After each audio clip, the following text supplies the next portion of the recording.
Well, that sucks. Streamlabs just died. No idea why, it just crashed. That is terrible. Let's see here. Getting back up, seeing if the YouTubes will rebuffer. Bum, ba, bum, bum, bum, bum, bum, bum, bum, bum, bum. Let's see here.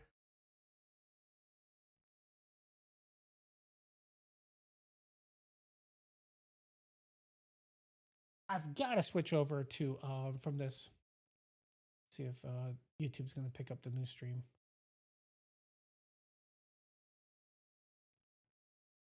I don't think YouTube's picking up the new stream.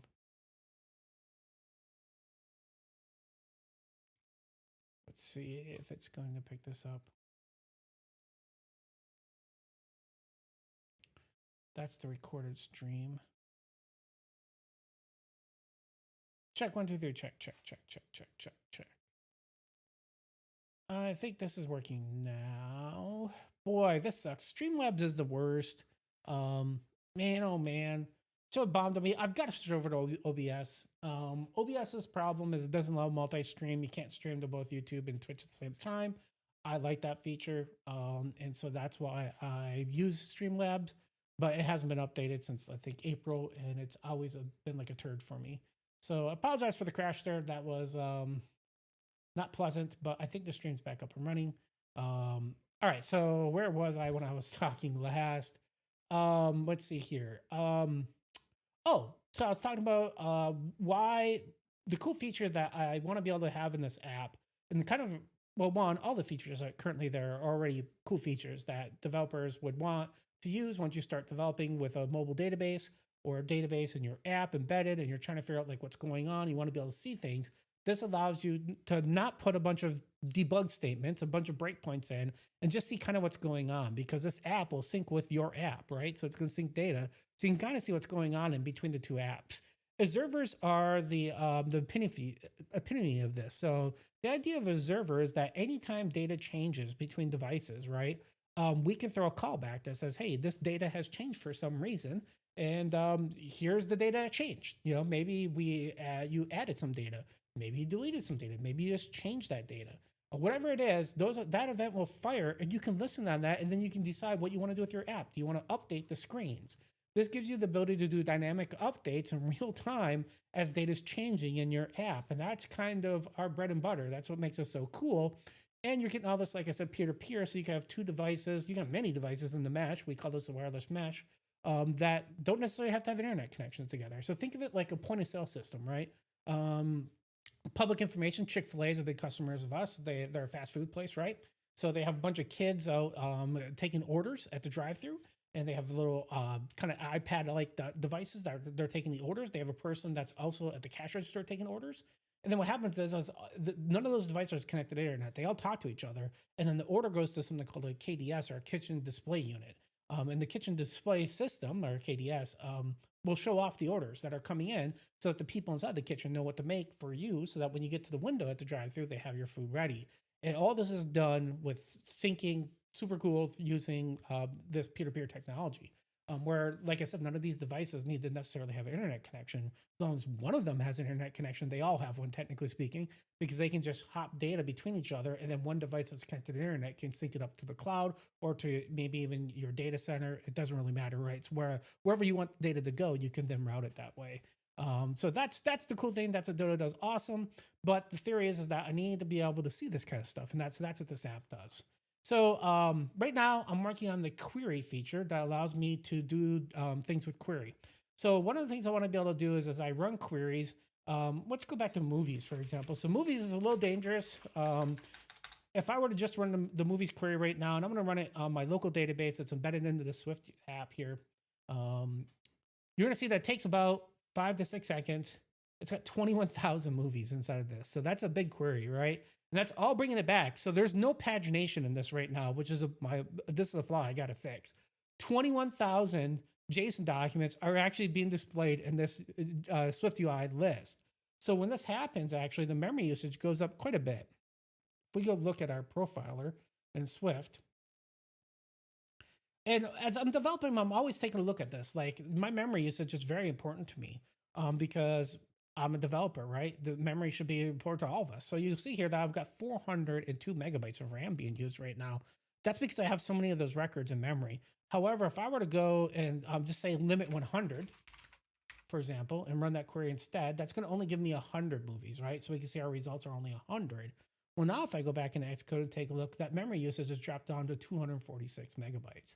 So you'll see instantly that, man, bringing back 21,000 records from the database, holy crap, that's a little painful, right? From a memory standpoint, we chewed up over 150 megabytes of RAM, not only to get all the JSON documents into memory, but then the list has to generate all those rows, right, inside of it. And this isn't UI kit where, or, app kit, or UI kit, I guess, where we'd have a UI table view and we could reuse the rows. So really there's only 2 rows in memory. That's not how SwiftUI works. And so you can see instantly, by the way, these warnings here, these are all it's syncing information in real time. Even though we're talking, it's still debugging. Because it's still debugging, this app is still syncing information. So I've got a bunch of debug statements here. It's actually telling me what it's doing behind the scenes with the database. It's saying, hey, by the way, I'm going through, I'm talking to the router, I'm sending information. I'm going to check if there's anybody else I need to sync information with. It's got little check-ins that it does to make sure. And vacuum usually just means it's cleaning up the information that it had previously.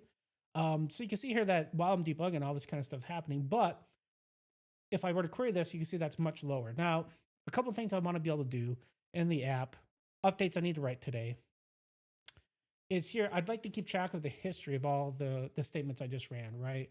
If this app closes and I reopen it, and it's like 4 days later, and I have a really complicated, these are all easy queries, but if I have a really complicated query, and maybe I'm new to the data set, I'm a new employee, I don't want to have to remember all those. And so when I click on the history here, I want to be able to see all the queries that I've ever ran. Okay, so that's what we're kind of looking, that's the goal today, is see, can we get that done? Well, I think we're partially there, I think. Because if we were to go look, let's see here if this is actually firing. So we wrote some, well, first, let's see if we're actually even calling it, because usually I do the reversal. I'll go from the data manager, write the code there, then I go up to the next level up, which is usually probably a view model. I write it there. And then once I have that working, then I go up to the actual view itself code, the UI code, and I actually write the code to call that stuff. So I always make sure there's a call stack going down. Now, some people, they'll just stub methods in or functions in, right? I'll right click in, well, Xcode doesn't offer this, but other IDEs offer you to make a stub function. And so what happens is you're right in the middle of writing your UI. You don't want to stop. So you just say, hey, stub me a function. I'm going to send this data, and just assume that function works. It doesn't. It just writes you a stub one that doesn't do anything. And then eventually you go to compile and that doesn't work because when it stubs the function, it puts an exception that says that's not implemented yet. And then you go write that one. And then you realize that has a call function. And then you go write that one. And you keep doing this over and over again until you finish. I like to go the reverse usually. I like to go to the core of where everything happens and then go up this way. It usually means I have less problems to debug because the problem is if I put too many stubs in, I'm like, have to then get cranky as I go through 20 stubs that I put in that I forgot that I have to go through and write. And I think I'm going to win. I get done writing my code. I click the debug button and it doesn't work because I forgot to write all those stubs. So that sucks. Try not to do that. I'm more of a, hey, let's just write from there, code up, like I said, code up once I need something. So let's see what's going on here. So we have the hydrate app history, and that's needed to hydrate it when the app comes up and running. This will also, so what this should do is register the observer, but also then hydrate it into memory so that the history should have stuff inside of it. But in order for that to work, we'd have to make sure that, and so that's done in lifecycle. So these are, I got to refactor all this stuff out, but basically there's one big data manager and then these lifecycle, these are all different parts of the data manager, things that it does, the work that it does. These are extensions of that. And then I basically kind of filter them out by that. I can say, hey, data manager lifecycle. I know that this is where when I select the app and something happens, that's a lifecycle of it. That's where this code gets ran. Let's take a look here. So we got to go backwards though, because we're making a query. So, and when we make the query, we then save it into history. So we can't get anything back from that observable if this code doesn't run. So we have to make sure somewhere in our code we call this. Well, that would be on the query tab, right? So if we go back and look at our app here, we're in the query tab. This is a tab here. and there'll be a view model associated with this. So anytime I run this query, the view model should know about that. So let's take a look here at our view model inside of our query tab. So I have a tabs here under my views folder. Here's my query tab. And if we take a look here, so we do have a add query to history function that takes in the app state. App state's needed in order to show errors. That's the only reason I pass it around. It's like a global that you need. I don't like making singletons unless I have to. Could have made this a singleton and I have to pass around a bunch of times. Instead, it's an environment variable because that seems to be the way Apple wants you to pass these things around. And so I pass it around as an environment variable, send it down to the view models, and then make it so that each view model can get access to that app state. And then this is just a manager that shows or hides errors. Let's take a look here. So we definitely have, we pass in the app state. When we have the app state, we go through and select the query, say, hey, is the query empty, or does it at least have a string in it? We can't save a query if it's basically, if you just delete everything and hit the run button, I don't want to save that, right? That's bad because you didn't do anything. But if you did do something, we'll make a new Ditto query history. We'll make a UUID so we can manage these, make these unique. That's going to be our ID, our queries here, and then we just track the date. We could do an order by statement eventually here to show those by the order date, and that way we'll show the newest queries at the top and the oldest ones at the bottom. So the reason we have the create date is a filter. We do save it here, so that's the code there that I saw, and then this should be the view model. This very complicated thing here, execute query, should be the thing that's saving it down here. So we add query to history here. Now this is only if we're running it by the database. There's separate code to run it, I think, or wait. No, I take that back. The data manager handles it HTTP versus, yeah, so here's local. This will be calling it via the database. And then there should be code in here if it's, yeah, right here, the else statement should be calling this via the HTTP. So, okay, so we don't have to worry about it there because this is saving it only after the query runs. We also do this because we want to make sure that, if something were to go bork wrong, you know, we want to put this as lower as possible because I don't want to add it to the history if something went wrong with it. Like if an error happened, you know, that you did the query wrong, well, then we shouldn't add it to history, right? But we want to make sure that we get it either if you run an HTTP or if you run it via the local database. We want to get that query into the history. So putting it at the very last thing before the catch is the right way to do it, in my opinion. And then is loading is just there because I have a little spinner that's kind of running that when you click the run button, it just spins until you're done. That gives you some kind of indication like, hey, this thing's doing some work. Otherwise, you don't know what's happening and the thing just looks like it paused and you're trying to figure out why is this taking so long? All right, so we are definitely calling the add a history.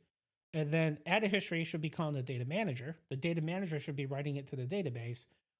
All that should be good. So we can breakpoint this and make sure that that's what's happening. That's my goal. Once we do that, we'll see if we can wire this up in the UI. And by theory, we should have history here in less than 20 minutes, hopefully. Let's see here. So in order to do that, we can go back to the, this is a query. So we're gonna go back to data manager here and just see what happens. So let's find out whether or not this is actually working. That's something that I think is valid to do. I'm going to say movies limit 500 instead. Let's go ahead and run that locally and see what happens. That ran way too fast. And my breakpoint did not fire. That's not good. So let's go back to the top and see if we can figure out why it did not fire. Could be S code just disconnected. It could be something else. Let's find out. Let's go here instead and do a breakpoint, see what happens.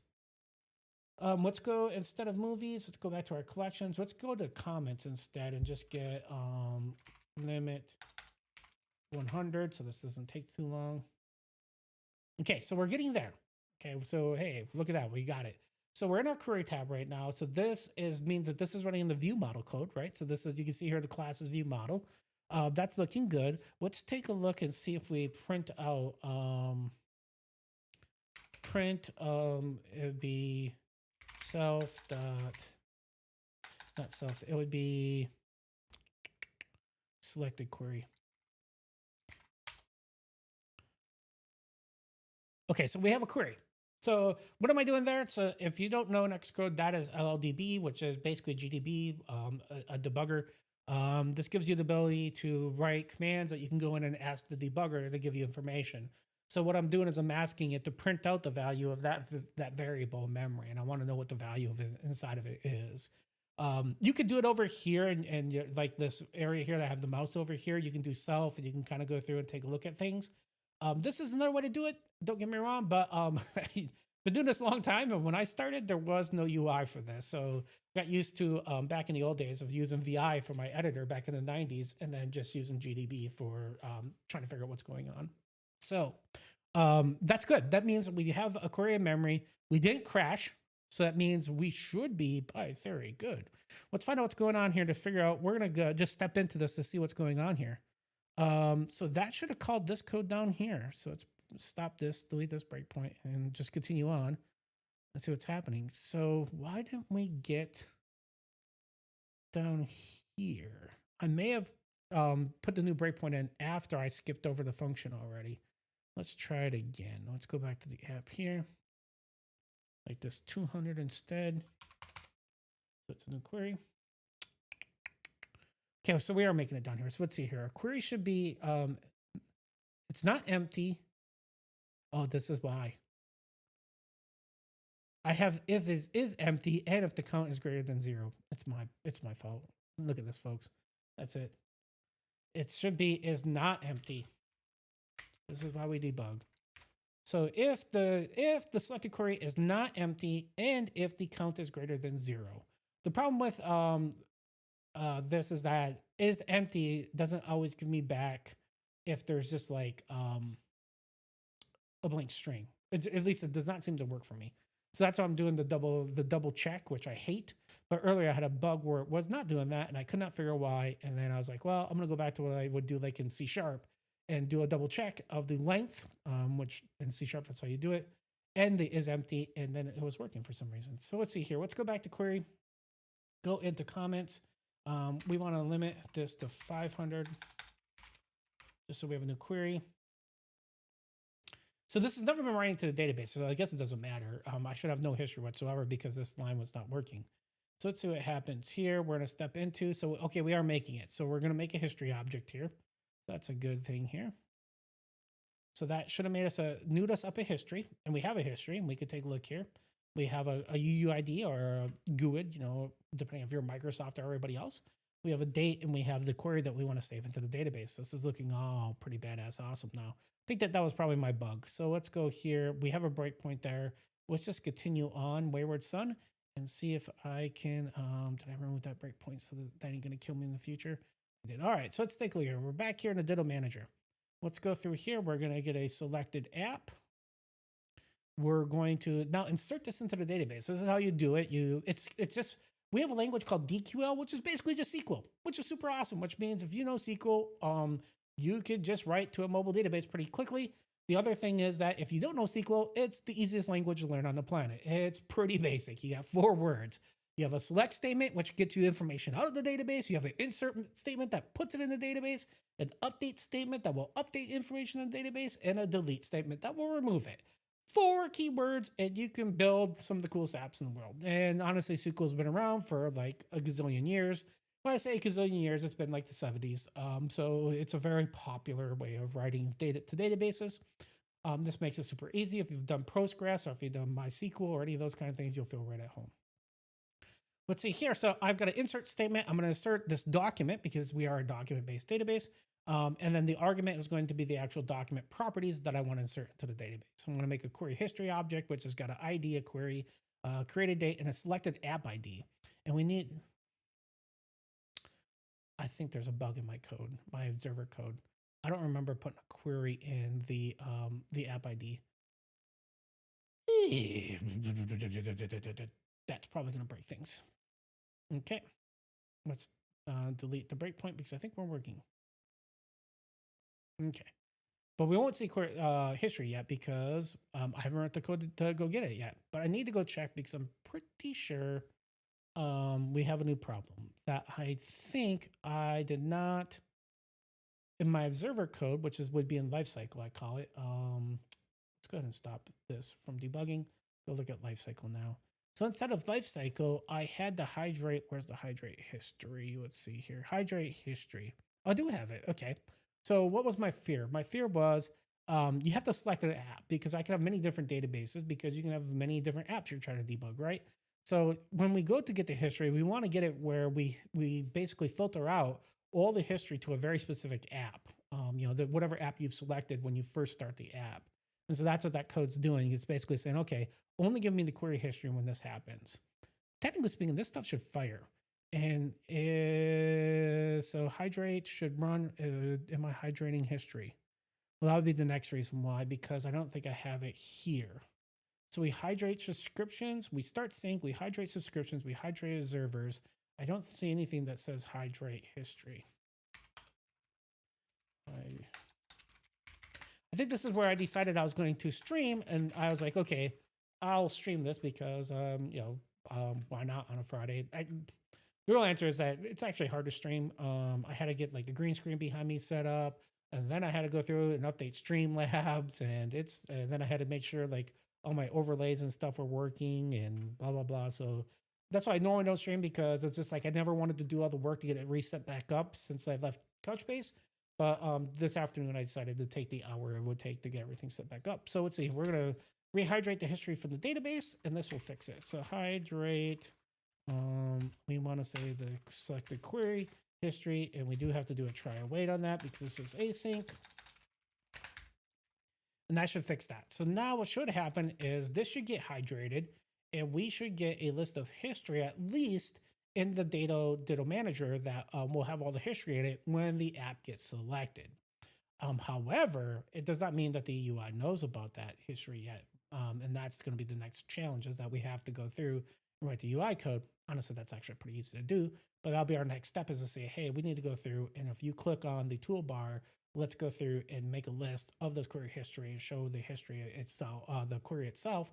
Then we'll give you some options to delete it from the history if you want, because you don't want it there anymore. Probably should make you the ability to export history so you can share your queries with somebody else. Yeah, that's probably a pretty good idea, actually, now that I think about it. Did not think about that before when I was building this, but that's a really good idea, is to make it so that you can export those. That shouldn't be that hard to do.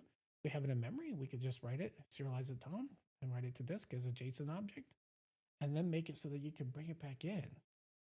Export and import history. Holy crap in a cracker here. I think I just thought of another feature I need to add in here. All right, well, one thing at a time here, right?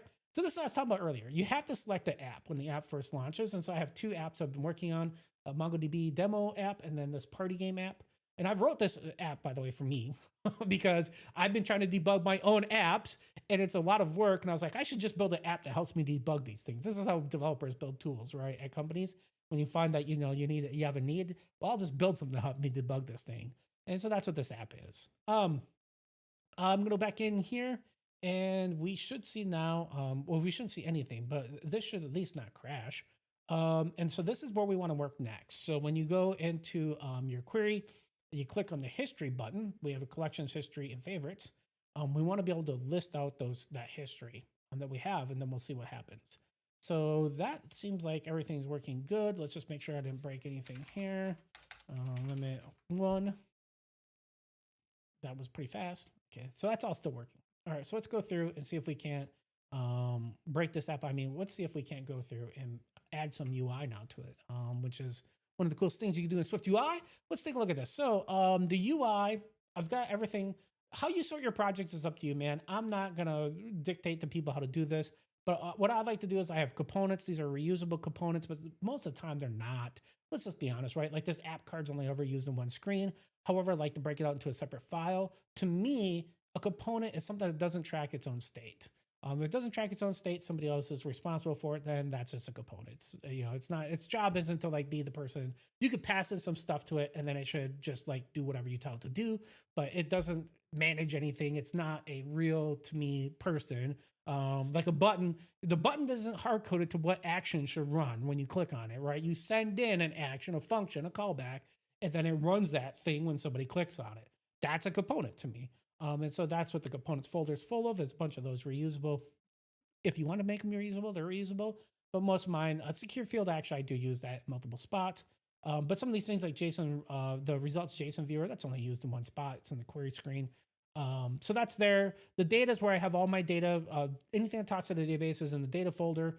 Models are obviously models. If you've been doing development, you should know what models are. These are just data representation in a struct or a class. A struct usually in Swift, but in other languages to be a class. And then we have some tabs. And then the tools are the different tools that I didn't show all of them off yet, but those are the views for the various tools that we have. And then we have basically the content view, which is what every SwiftUI app starts with, is usually a content view. The content view shows off the various apps that you select. And then when that happens, it goes to a main studio view. And the main studio view is basically just giving you the view of the tabs, and then it draws those various tabs. So I know that the code I'm gonna have to modify is in this tab view. Now it's probably not in the tab view, but we're gonna start with the tab view because we need to make the information available via that, right? So if we take a look here, we have a query tab. We look here, we have the query tab toolbar. So this is where we're actually getting the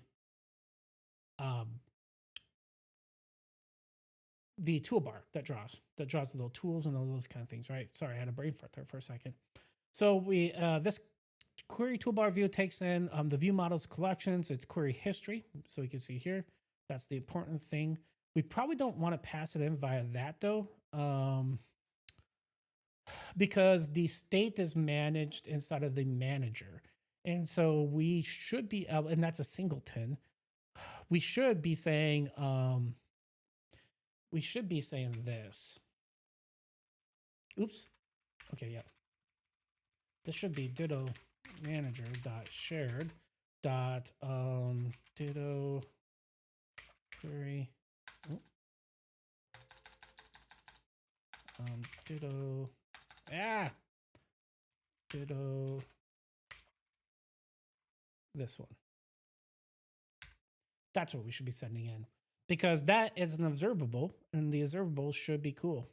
So it's saying that it needs a string of string, and that's not true. It would be, so we have to modify some code. So all right, we're here. Hey, I gotta run. Have a great stream. Thanks, buddy. I should be on more often now. Compiler dev. So I will probably be streaming. I'm not sure if it's gonna be mornings or afternoons, but my new job, a lot easier, a lot more time to stream. Back to being a full-time developer advocate. So you'll see me doing various things, working on this app, but also a bunch of other stuff. Flutter, React Native, Android. Probably the only thing maybe you won't see is .NET. We just don't have a lot of customers using that, but a lot of people are asking for Flutter stuff, so I'll probably do some Flutter stuff. Just whatever seems to be floating my boat that day. But it was great having you on the stream. So let's go through here. So we know the query toolbar is what we got to fix now. So query toolbar here, if we go over here and see this person is right here. We have the favorites. Where's the history? Queries right here. So this is wrong. It should be a ditto query history. Ditto query history. It's an array of those. So now this should fix that. Hopefully the amount of errors we have should go greatly down. Why do we have errors now? Okay. Oh, the preview is now broken because it needs an array of these things. Yeah. So we need a constant. Let's ask our AI friend to write this for us. This is where, so I don't use AI as much as I probably want to, just because it always gives me the wrong advice. I mean, obviously this is full of some stuff. I do ask it like some syntax stuff, but most of the time I don't ask it to write code that I know I'm perfectly aware of writing unless I'm lazy. Like unit tests, it's pretty good at that. It's really good at this kind of stuff. Can you update my preview so that it has an array of sample ditto? These are ditto query history objects. Let's see what it wants to do for that. Like I said, I could probably just write this myself, but this is where it shines, where I don't have to think about like what to do for this. Here we go. So we'll just grab this part of this and we'll replace query with this. So that's a no-brainer. That's where I think AI is awesome. Does AI write good apps? No, it does not. Right, shit apps. Boy, there's many times where I get really mad at this thing.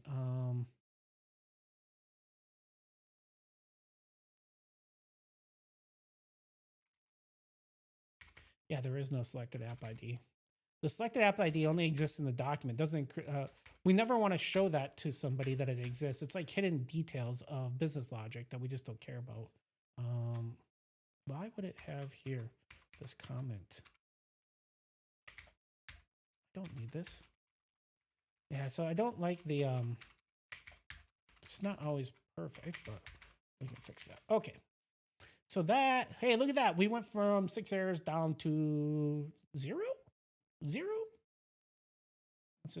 Let's just build real quick to make sure.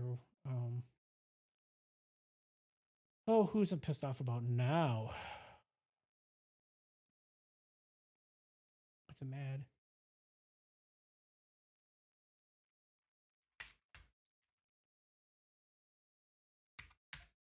What are we calling it as? Where is Ditto?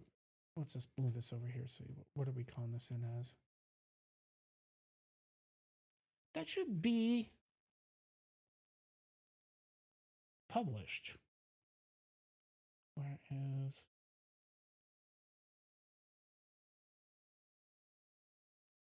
that's right. It's a published variable, so that'd be a binding to it. Because this is published, this means that it is Nicholas. Heck no. Good developers write good apps. That's right. Hey man, I'm not here to say that AI isn't completely useless. Like I don't use Google anymore to look up things. I just ask the AI thing for like syntax. It's good at sometimes syntax. What I could tell you what it absolutely sucks at, if you want to hear Aaron going into a rant here, it's a pretty big one, is anything dealing with UI, it turns out. I have a complicated app here. So let me go into show you where I can tell you right now where it just falls apart very quick. In this tab view here, you'll see here that I have a lot of code that checks if it's macOS. And if it's not macOS, then do something different. It is absolutely garbage at this. I spent like, I wanted to time it one day. So I got, everyone keeps telling me doom and gloom, like, hey, developers will be gone in like less than a year because the AI is going to take over. I have in this app right now a button that closes the main screen and goes back to the app selection. Okay. I know for a fact how this works because it worked very similar in an app kit as it does over here. I want to add a close button, okay, to the navigation bar at the top, so that if when the navigation draws for that screen, that the close button's always in the top right corner. In macOS, you have to do that totally different than iOS. In iOS, you have to do that on the split view detail pane. In macOS, you actually do it as part of like the main view when you draw the whole navigation split view. I know this for a fact because I've used split view for years, right? Well, I asked AI to write me the code to do that, and I asked it for 25 minutes, and in 25 minutes, it couldn't figure it out. It could not figure out, oh, I need to put this code over here for macOS and this code over here for iOS. And what that tells me is that the training model, there's just not enough examples on the internet that do this, that it would be able to train itself. And so here's the problem, right? It only knows what basically people feed it. That's its intelligence level. And if there isn't enough sample apps that are using SwiftUI on both macOS and iOS and Apple TV and all these different platforms, but also have this very specific code that's trying to do things, there's nothing it could do. It can't read Apple's docs. It's not smart enough to ascertain from the docs itself, like how that would work. That is things that humans can, because you've done this before. I've got a history of writing app kits since 2002, since macOS shipped.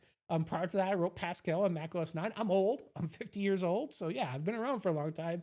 And I knew that. But I'm asking this thing, in 20 minutes I couldn't figure this out. I mean, it was just, eventually I had to give up after 20 minutes. I have to go do my job, right? I got to get some code here done. But I wanted to see how far it would go down, how much shit it would break. This is the other thing, pardon my French, it broke a lot of code. Every single time I suggest something, it breaks something else. Because it's just turning its wheels trying to figure out things. So this is the problem. It is an awesome tool for like I said, if you know what it's giving you and you know if that's quality code because you know how to write code, then you can get yourself, it's pretty cool. if you're looking for like a great experience that is like, pixel perfect, you want it to be exactly this, you're not vibe coding that, at least in my experience. It's not working for that for me. I can't vibe code this app without any knowledge of what's going on. Because and of course, if I want to make concessions right on this, I probably could vibe code this, but it would be nowhere near the quality it is if I just write this thing and then ask it for some syntax trigger when I don't remember the syntax. Um, Okay, and I also preface this. I am new to SwiftUI. I wrote AppKit and UIKit for years, but when SwiftUI really kind of came out, I had left the mobile space for a period of time, and I was leading developers that were writing front end stuff in JavaScript and stuff. So I kind of missed that. And then I went back to mobile, but I mostly worked on Kotlin with Jetpack Compose, and I love that. It's a great thing. And Flutter, of course, like that too. And React Native and SwiftUI was the only thing I really wasn't spending a lot of time on. So this app I'm writing also is for me a standpoint of learning SwiftUI, being able to like go, oh, okay, this is how it compares to AppKit. There's things I still would rather do in AppKit because I think it's so much easier, but that's just me. I did AppKit a long time. I totally get that. That is not normal. That for most people, SwiftUI is pretty great. I do see where it's got a lot of performance issues though. I've hit a lot of those performance issues where I don't think I would have the same type of performance issues in AppKit, but you have to just think different. I can't take that away from SwiftUI either, right? The real problem is that I'm not thinking the SwiftUI way of doing things. And that's what I have to retrain my brain, is not to complain, because I'm just used to doing this and getting X result out of it. And now I'm doing it Y, but I'm thinking I should get X result. But Y, I'm not doing the right way. I'm doing it with this preconceived notion of how I did it over in the old way. So you have to, at some point in time, also understand that and have that your back pocket. I think SwiftUI is pretty good. I think it's good enough that I can ship this entire app and it should just work with it. I didn't think that 2 years ago, but it's now to that point. If you can get used to writing if macOS, if OS macOS do this, and if OS iOS do this, it is shit at handling things like colors. You still have to use NS colors for a bunch of stuff in macOS versus just regular colors for the new way of doing things in UIKit and stuff. So it's like, there's still a bunch of crap code in here that does that kind of stuff. That's just super aggravating. But I mean, I'm getting through it. So let's see here. So now we have this problem of binding, where it's saying that this isn't a binding. So let's go here. So this is the kind of thing where I think AI is kind of cool at, of saying, look, let me give it some context and see what it can do here. So in this tool, the problem is going to be is you have to give it more context than just the query tab. What we also want to do is we want to give it add the context of the main. So we're going to say this is Ditto manager. We wanted to add that context, but we also want to add the context to the Ditto, the query toolbar. What was it? Query toolbar view.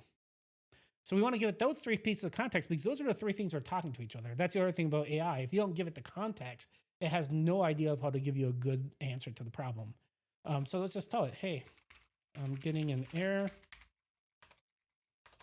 And I'm going to speak to it like I'd speak to you guys, because that's how I think, if you want the AI to work right for you. So let's see here in the Ditto manager, what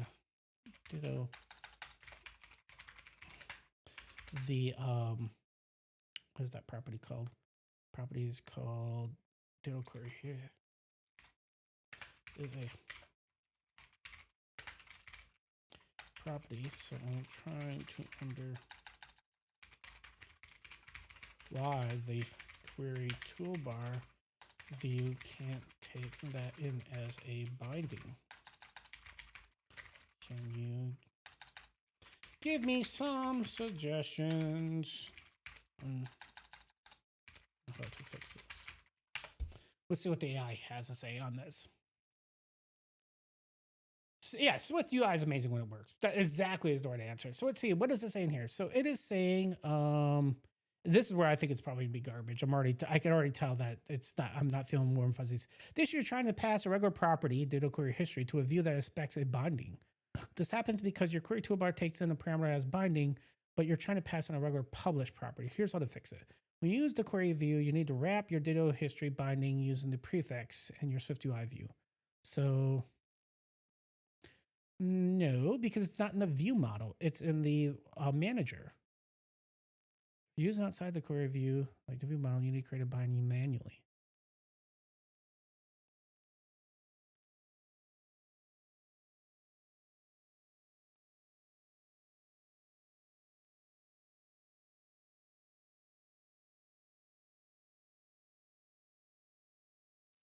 it never gets set.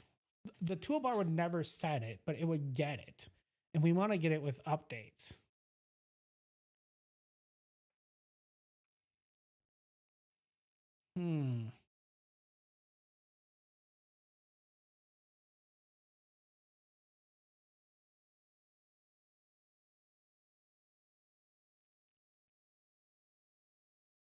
Yeah, I think all the three of these are. This is wrong because once again, it's not in the view model. It's in the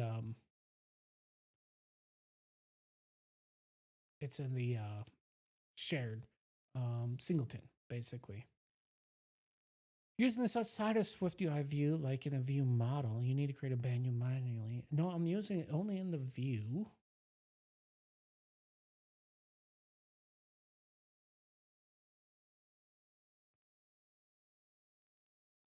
So I think that if I do the array option, it's not going to work. It's not going to give me, right? Because it's a published. Well, let's take that back. An AppKit won't work, but in SwiftUI, would this cause a re-render of the toolbar because the property changed? SwiftUI renderer would see that the property changed because it's published through Combine, and then would it change it? Okay, that's a. No, I think about it. It's in .NET. It would work because as long as it's observable, any UI that's looking at it would see it. All right, let's try that. I'm going to need to take in the idea that maybe this is not hidden. So let's just do that.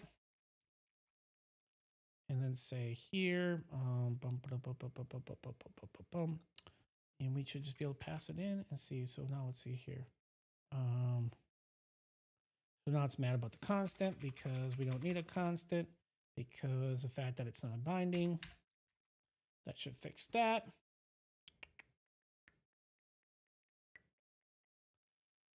We'll just write some code and see what happens. Because in order to check the binding thing, the only way to do this, we'll have to add some stuff into it, but we'll need the UI to draw to be able to see that, right? Otherwise, we're not going to be able to see this. So let's see what happens here. So when we have history, so we click on history, what we want to be able to do now is just draw a list out of them, right? Almost the same thing we have here. So let's just say here, we're going to say list, and we'll say queries, query in. We need to go through this. So now we're getting through all of them. We should probably also ID this.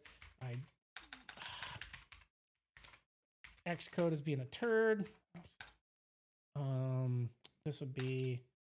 Oh no, wait! I already have an ID. It's already identifiable. I don't have to put that in because it should know this. It should pick it up. That object is identifiable object. Let me just double check that. So we shouldn't need to manually tell it the ID. Let's go check that. Models, history, identifiable. So it should know how to, this list should know how to find it then. Know how to make it, how it gets unique because it has an ID field. Right, and that's my understanding of what that does. So let's see here. So we're good from that standpoint. We're going to each one of the queries in, and then what we want to do is we want to be able to make a text field of the query.query. And so this is where I know for a fact we're going to run into some shit. Let's just start with that. What I want to be able to do is have a gesture where if you tap on it, it automatically puts it over in the query, which means we'll have to bring a callback in. That basically, or we'll have to send the binding for the, that's the way to do this. We have to send the binding for the view model of the query itself, because that way we can then update it. So we can basically send the binding in for that. That should, yeah, okay, we could do this. I'm getting excited. We can do this. All right, we already got the code to do this. We need to check this and see what's going on here. Let's go ahead and click run and see what happens here. Because what we want to see whether or not the array actually gets does the binding update, right? So let's go ahead here. We're going to click this. We're going to go into query here and take a look here. So we've got a bunch of movies. Let's limit this to 5. Because once again, we don't want to blow weight and memory and stuff with this. So that's pretty fast. If we go to history, we got jack shit. Let's run it for 10, 20. So we're not getting the updates. That's exactly what my fear was, that the binding was one time and it's not getting the updates. So that did not work, basically. Oh, this is the close button I was talking about right here. See this little close button here? That's the button I was talking about. And the button is, let me show you this in iOS then real quick here. Since I've already got it open, we were talking about this earlier, I can now show this off. Do I have the emulator still running? I do. So here's my iPad emulator. Here's Edge Studio running on the iPad, which is beautiful. I mean, this is where SwiftUI is awesome, badass. Look at this, man. I got the same UI over here. I go to query. Look at this, man. I've got the same, very similar UI. I can do the same kind of things. Limit 5. And it should run. There's my items. I mean, yeah, that's SwiftUI. Okay, this part is badass awesome. The fact that, yes, I had to make some concessions in this. I had to go through and like the toolbars because, and what happens is you have to force, like this toolbar here has to be in a certain way so that when you hide over it, this doesn't clash with this icon. So you have to know quite a bit about toolbars. You'll see here, it's actually at the same height as this one. And you have to kind of make sure, even though these are a split view, that happens because otherwise you have the UI drawing on each other. You have to worry about things like padding and stuff. It's not like cookie cutter here, man. It's not like, hey, I just wrote this code once. I didn't have to do any tweaking and everything just looks beautiful. No, it's a lot of if statements of, hey, iOS has this behavior. I have to do it like this. Oh, and macOS, I got to do it like this in order to get the same or similar UI. But man, look, I got my button up here. The title in iOS has to be in the navigation section, where in the title here in macOS, it will not do that. That's the window title. So you can title the window bar, but if you don't want to title the window bar, you can title it next to the tabs. That's what I did. Because the window bar has the name of the app in it. And then I thought the selected app should be more down here or, not here per se. Just more of a macOS kind of thing, right? So if I click the close there, it does work. But I had to get that close button working. AI could not figure that out. I promise you, it was not pretty. All right, so we have a new problem here. The thing is that, well, okay, we don't know. I should take that back. We don't know if the hydrations actually worked. Let's be a negative Nancy here. For a second, let's say that the hydration didn't work. Well, let's find out if the hydration didn't work. So we did lifecycle. In lifecycle, when I first started the stream, we wrote this code here. Let me minimize this now. Take a look at this. We want to hydrate the history. So if we could do our pull down here, let's go hydrate. We're looking for the query history. No, that's the update the query history. That's the observers, subscriptions, query history. Here's our selected app history. This is where we hydrate it and we tell it to bring in. We should be calling this. So that means that the hydration happens. Let's take a look here at this to see whether or not we get items. So all we have to do here is look at the decoder. If the decoder's not running, we should also check this. We should be getting an error, right? In the app, this isn't working. But let's find out. The theory is there's two things going wrong here. Either my hydration code is not properly putting the objects into the array so that they don't get published so toolbar can't see it, or the published property that's going to toolbar, even though I'm publishing events that says there's new stuff there, it's not getting them. There's only two ways this cookie can crumble.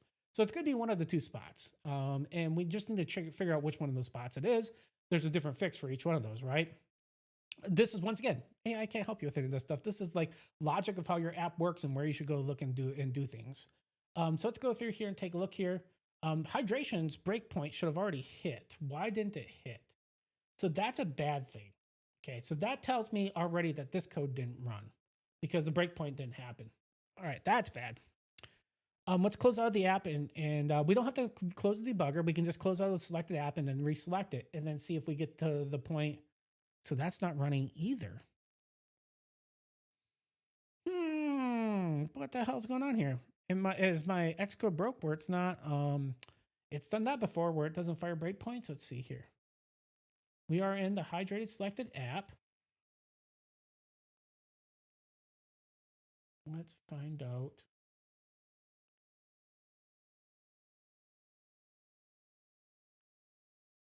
Let's also put something here because I know I've tested this code up to this point. So see, that should be false and we should be getting an error. We should be publishing an error if this doesn't work. That makes no sense to me why this would be happening. But I don't think it's a good chance our hydration code's not running. Okay, so at least the hydration function's running. Interesting. So let's go through and see if we can figure out why this is breaking.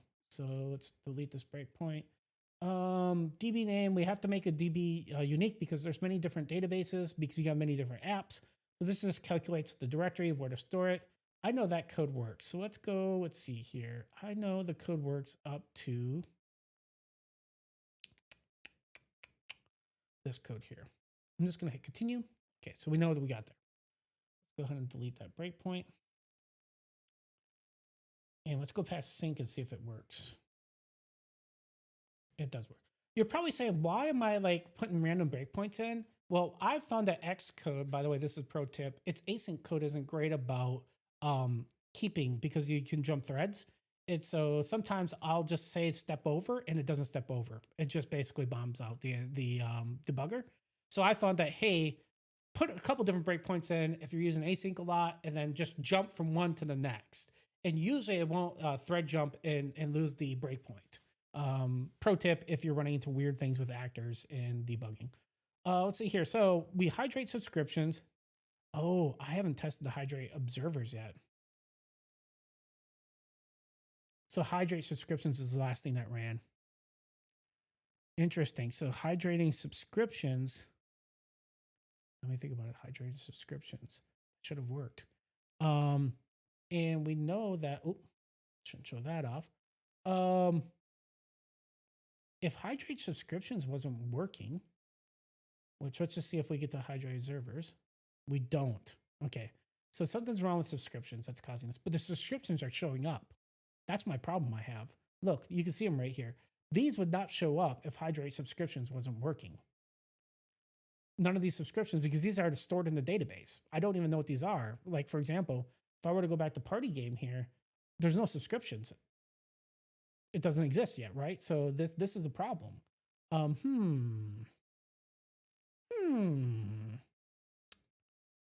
So the subscriptions code has to be running, but the breakpoint is blowing up after that.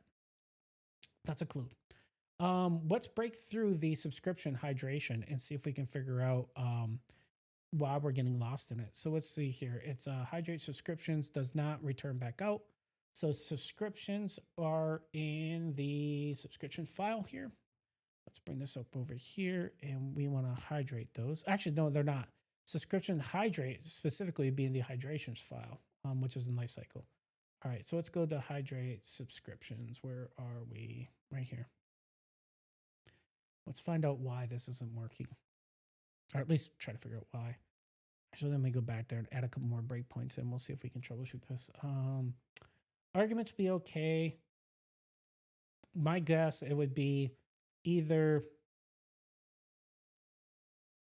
upping the subscriptions or this code here. Somewhere between here and there would be broken, if it's broke at all.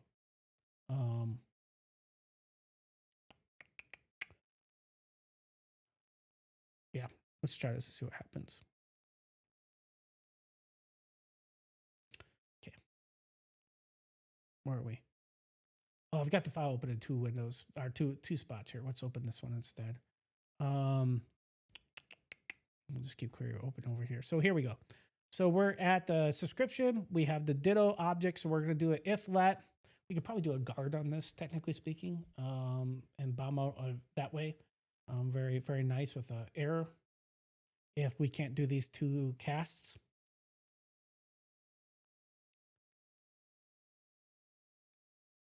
Okay, so we've made it in. So we know it's not the cast that's causing it. These are nullables or nillables. And so that's the reason why we have to do the cast out to say, hey, you know, these are nullable. We want to unwrap these. So basically that's what that code's doing. We have a select statement here that doesn't do anything, right? This is just building a string. It can't be that code because that code is pretty, I know that's working for quite a while. The argument code, it can't be that either. But this right here can bomb. There's a try statement. We know that can bomb. Let's break past it and then see if we get past it or not. Okay, so we get past it. So that tells me that the execution's happening. So we're getting back the subscriptions. And then this should deserialize them. That's what this code does here, right? This should deserialize them and bring them into regular objects. So let's go through and see if the serialization is what's causing it. So the serialization is what's causing it here, which means how the hell am I getting the subscriptions list? Because it should never happen. If this code can't break to this point right here,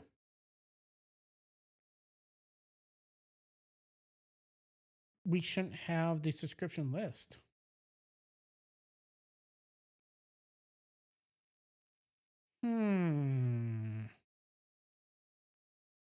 Where is the SwiftUI app? Oh, it's still breakpointed. Where are we? Oh, we are there. Let's go to the next line. Let me do this real quick. Print results. Can't find results in scope. What the hell scope are we in then? We should be right here. Results are right here. Is results empty? Oh, we're inside of the callback here. We're breakpointed here, so we're inside of the actual. Oh, I'm an idiot. Let's do this here. So we're inside this. So our code is Rust based. So FFI is the mapping, the bridge between Swift and Rust. And so that's what that code is telling us here. This memory address here is the actual results, which is an FFI object, which is really the pointer that's to the Rust code, to the Rust object version of the object. Let's breakpoint past that.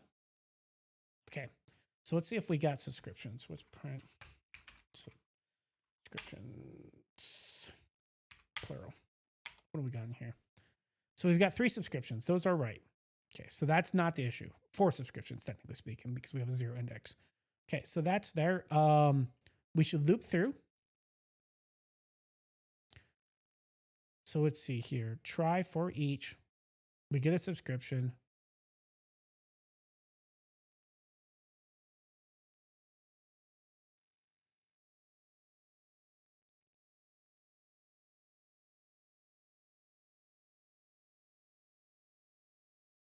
Okay, so that's appending the first one. That should append the second one. That's the third one. That's the fourth one. This code's working. So why are we then dying? So we should get to this code here.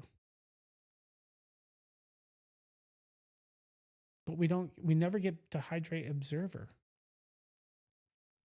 Because when this function gets done, this is done.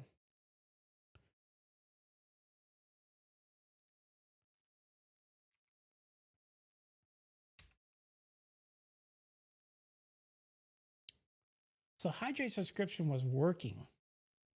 We went through all 4, adding it to the array.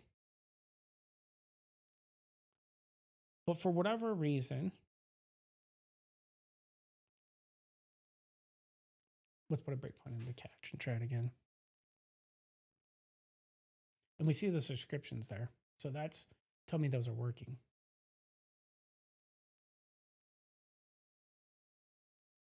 And so here's the thing. Xcode didn't breakpoint this line of code, and it did not breakpoint the catch.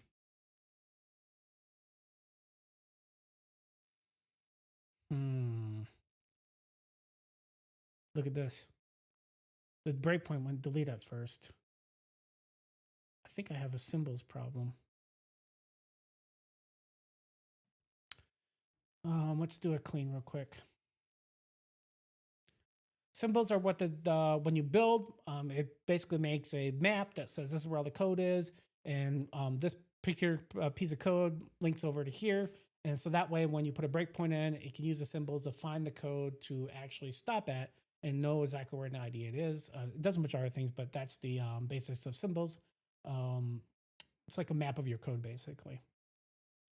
And if that symbols gets goofed up where the breakpoint doesn't match the symbol of where it needs to point to, then your debugger will stop working. So let's clear this up. And usually a clean will fix that, but then your build takes longer because you cleaned all the symbols. They cached the symbols.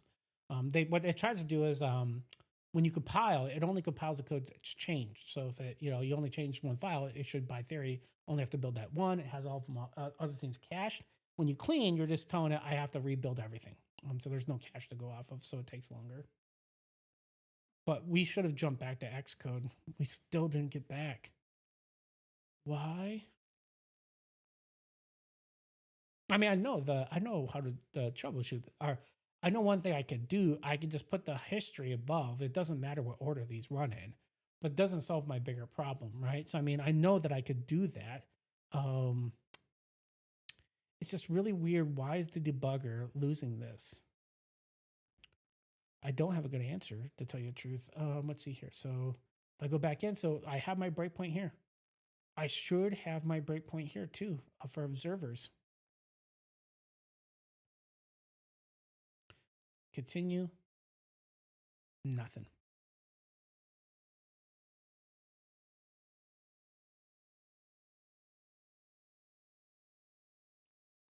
So something. So either something in subscriptions is like the art of setting all the subscriptions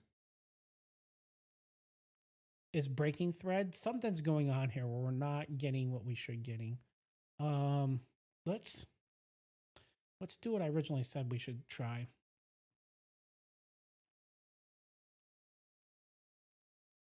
All right. We'll hydrate the query history first. Put a breakpoint here because we know now it's going to run first. There's no reason why it should not be able to hit this.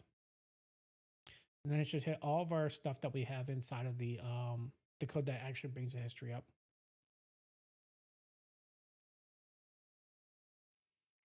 Okay, let's go through and continue. And we should have some breakpoints in the hydrate hit quit. That was rude. No, it's breakpointed somewhere. But why isn't it telling me it breakpointed somewhere? Something's going on here. Okay, let's try again. Go, no, jump to definition. Here we go. Okay, so I'm not getting that far. Okay.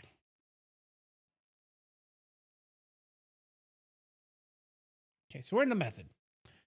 Let's see what's going on here. So, ooh, this maybe is causing it.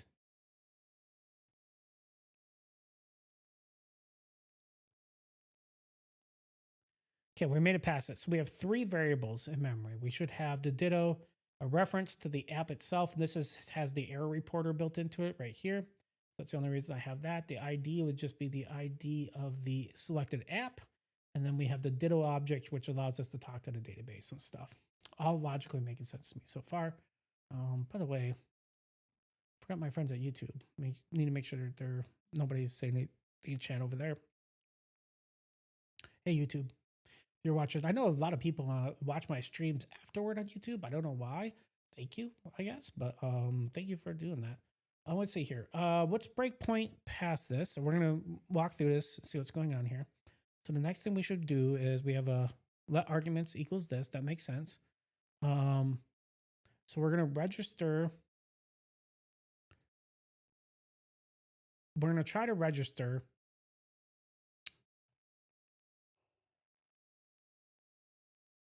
Okay, we do have a breakpoint there too. We're going to try to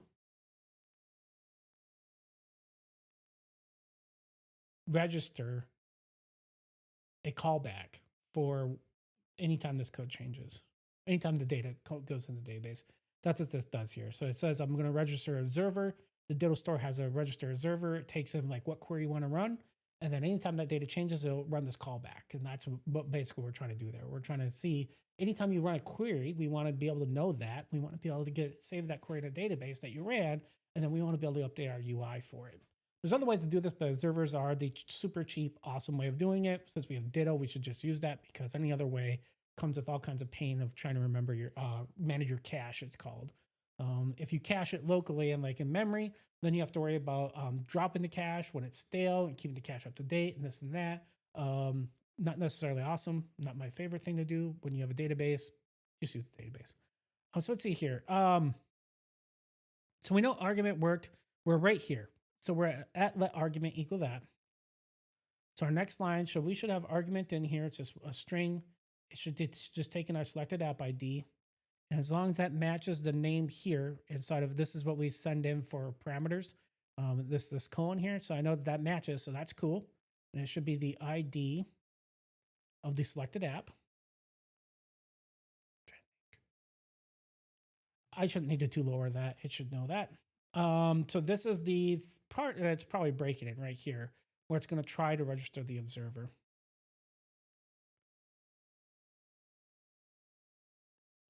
It's going to pass in the arguments that we had there.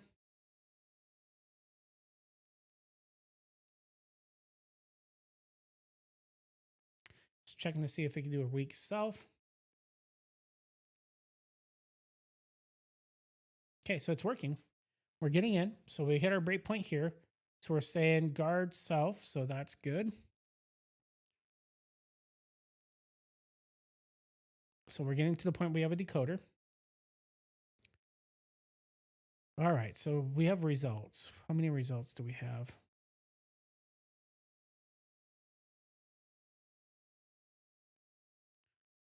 So results.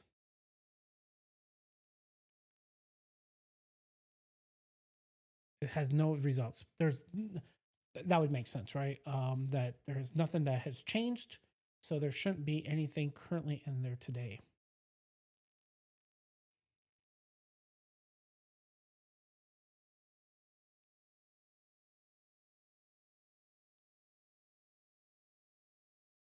Duh.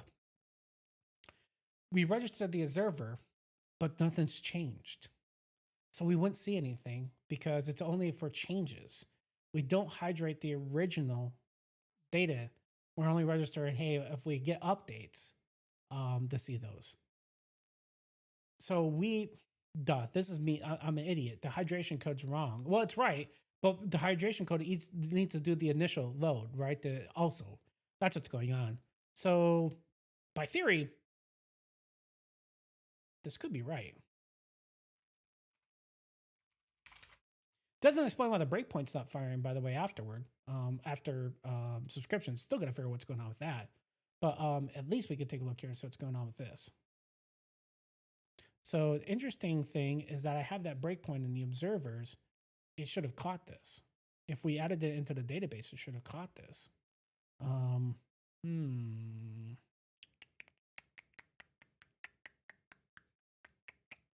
Right? Because we still have our breakpoint in the observer here. This code should have ran.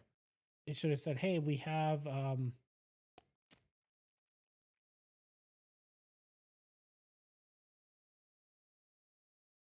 yeah, it should have did this. It should have said, hey, we inserted a record into the database. Go through and decode that change.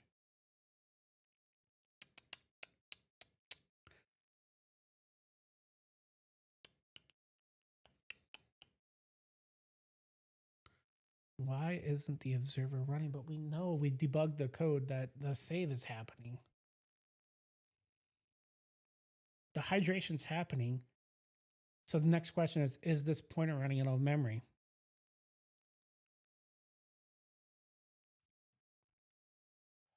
This will need to be self. This should not fall out. All right, let's close the app and take a look here. We got to do some more investigation to figure out this. All right. Think about this for a second. So one, we have to make sure that this also gets cleaned up when the app closes. So there's code that does that. And otherwise, we'll have a leak. In lifecycle, there should be a method for close app. Yeah, right here. We say if there's a selected app, we want to stop sync. We want to stop all the subscriptions. We want to say dot cancel. We'd want to say selected app.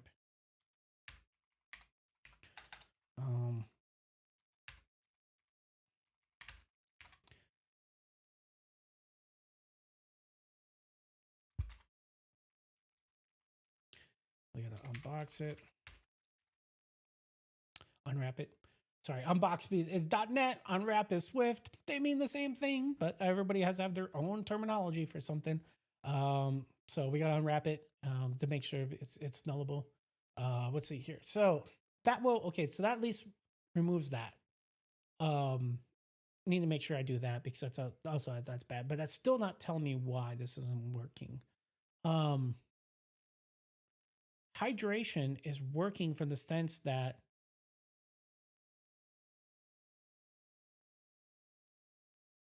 is history.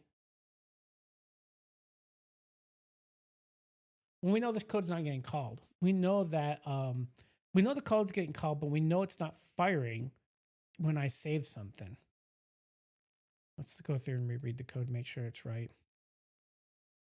Let's just double check to make sure I didn't write a mistake. Ditto query history. That's what the collection's called. We have to compare that against the collection names, make sure that that's the case. So let's see here.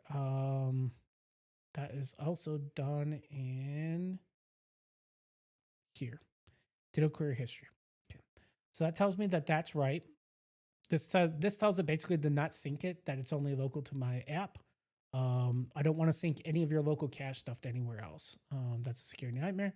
So let's take a look here. So we said that this was a query. So let's go through and check our query history when we insert it. Ditto query history. Oops. That wasn't right. Was that the same thing? Bring that over here so we can see both of them at the same time. Come on, ditto query. All right. Ditto query over here. And so we're inserting into Ditto query history. We're selecting from Ditto query history. We're doing the selected app ID here, so we know that that is the case. And we're only looking for changes where this app ID is set.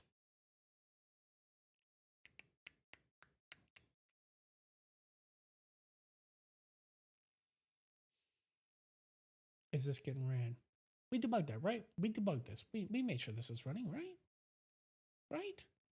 All right, let's find out. This is when you get really complicated big apps. I mean, this is the challenge, is like trying to figure out there's so much code. So right here, we're hydrating history. We actually want to keep this code in. We don't necessarily need this breakpoint here. Let's delete that breakpoint, but we want to keep the other breakpoints in. Oh, we're getting an error here. Oh, shit. What error are we getting?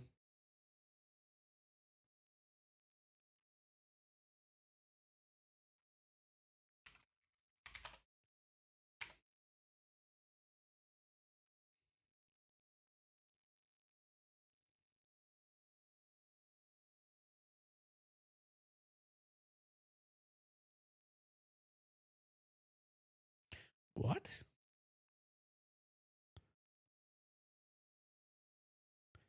I have no idea what that error means. Why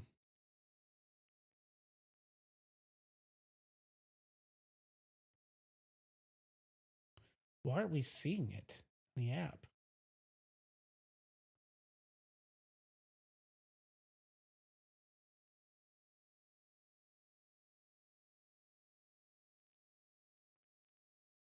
Well, that was the error I was looking for, like, with subscriptions, I think.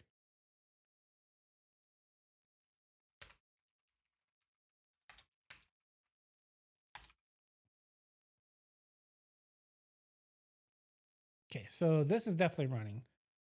We have a query that says insert into the Ditto query history collection a query history document. And the query history document is what? It is a query history object.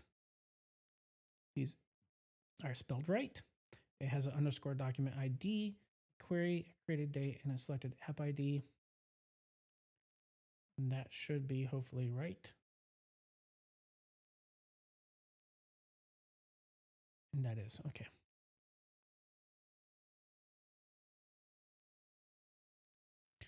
But none of our observer code ran.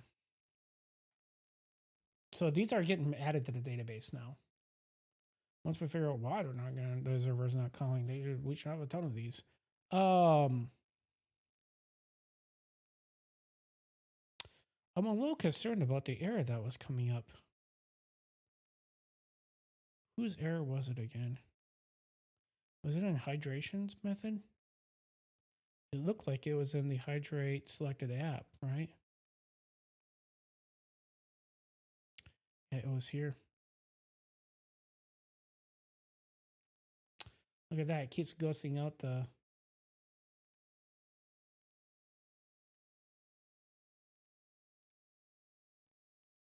Huh.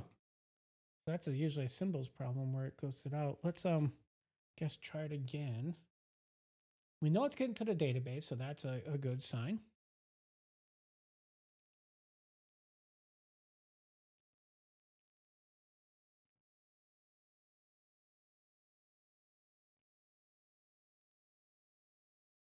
This time, no error. We didn't catch the error. Is it when we go back in that we're getting it? So if we close an app and open it, is that when it's happening?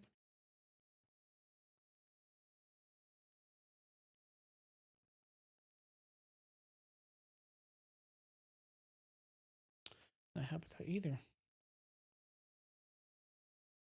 All right, let's start with fixing problems. Let's see here.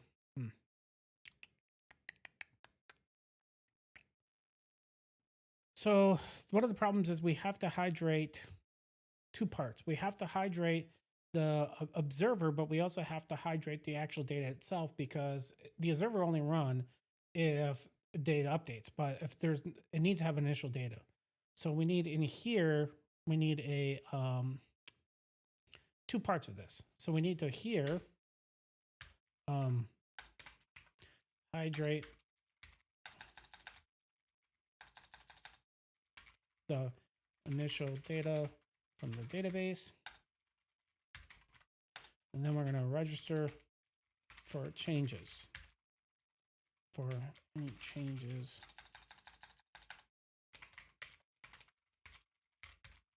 So hydration is pretty easy. We can just say let results.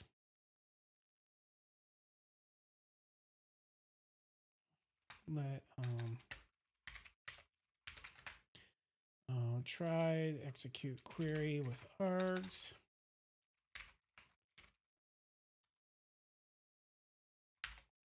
Okay. And then what we want to do is we need to for each this puppy. So we have to say results dot items for each items. We need to do a decoder. We should probably have the decoder out here so we can use it in both, so we're not making two of these in memory.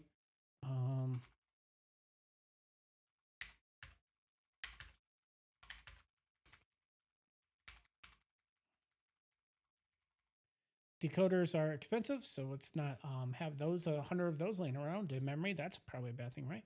It's almost the same gig we do here, right? So we need to go through and say for each item we want to do we want to say do, and we want to try turn. Yeah, we'd have to say let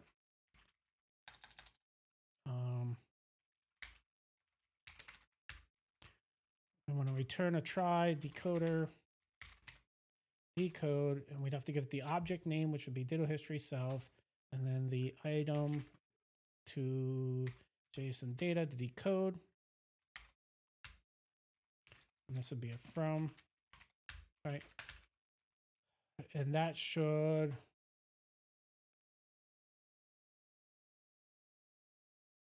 what's going on here? That's right.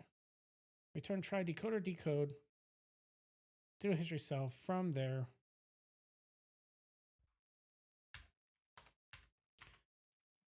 And we'd have to have a catch in here. Catch. And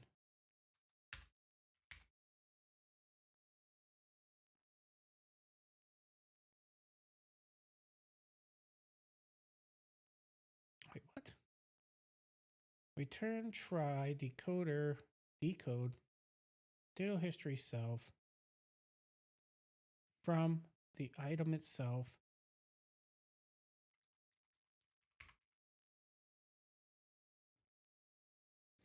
So we can see more.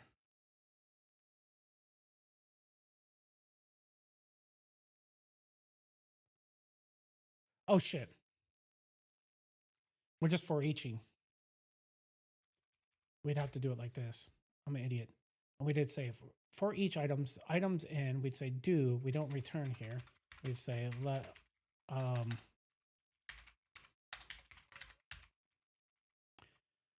guys, it's Friday. Moron. What the hell am I doing here? That's a terrible thing. So then we would append it here. We're for each of this, man. Here, we're going through and we're compact mapping it. So that's the difference, right? A compact map, we're returning to create a new map. Over here, we're for eaching it because we don't need to map it. Well, I mean, we could. I guess it's syntax sugar, right? Nothing to stop us from doing that, map it into a new collection, and then drop the collection in here. I guess course a piece. I don't know. What was SRAI? Wait a minute. Supposedly the AIs are smarter than us humans, right? So is a for each loop through the items and then adding to the array better than a compact map that replaces the array? Well, ask the AI what it says is better. Maybe I need to change this over to the compact map. Look at your code. Let's see here. That's inconsistent in how you're handling. Yeah, I know. What's it here? No, I didn't ask it to be consistent. I asked it which is better. Using compact map to replace the entire array is more UI, SwiftUI friendly and efficient than iterating. Okay, well then that's the answer. Well, shit. That's what I asked originally. I don't know why I needed to be such a jackass about it. Oops. Move that back off screen. So it turns off the answer probably for this is instead is to do let, and then instead of a for each, this would be a map, compact map, and we'd have to, then it's a whole, the things are, they say return here instead. And this would be $. No, it would not be $0 because we are making a pointer to it. And then we would basically do this. So then this should be a new array of these.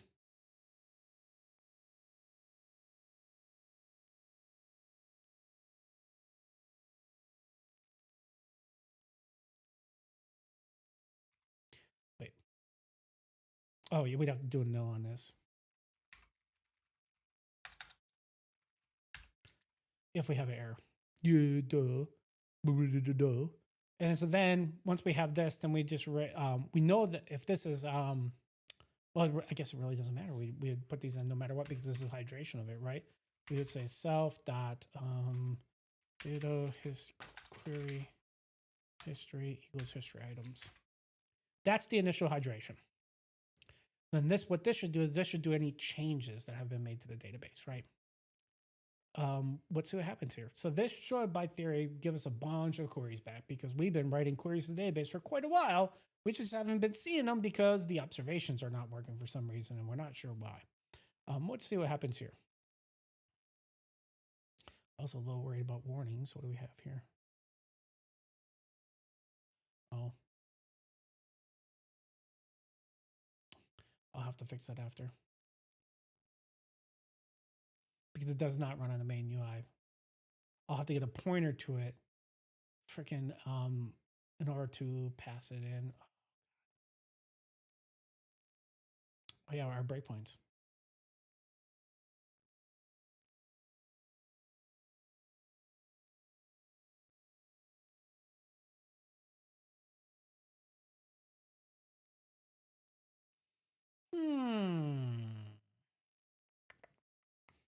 No history.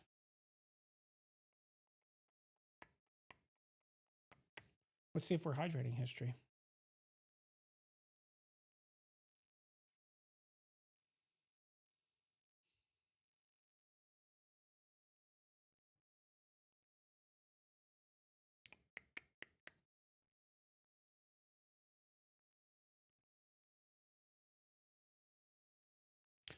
So according to this, we got nothing there.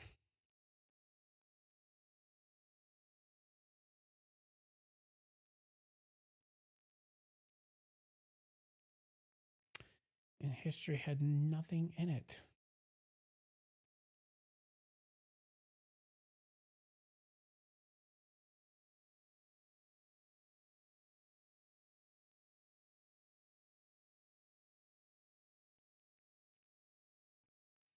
Hmm.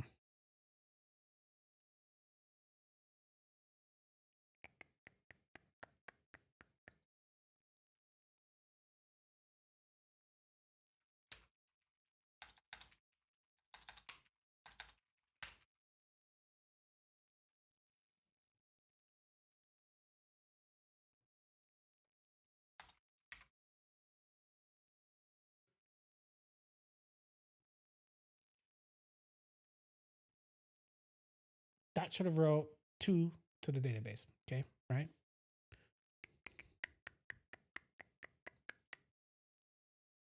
And we saw this. We breakpointed this to no. Let's breakpoint it again just to make sure.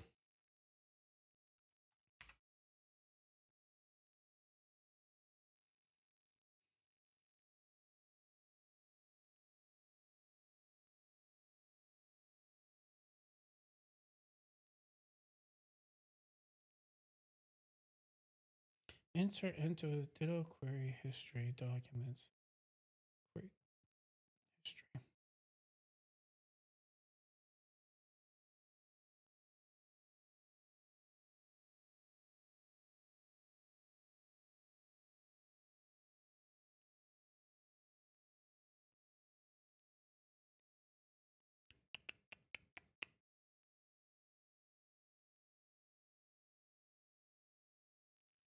Looking into the debug logs here in Xcode to see if I see an error.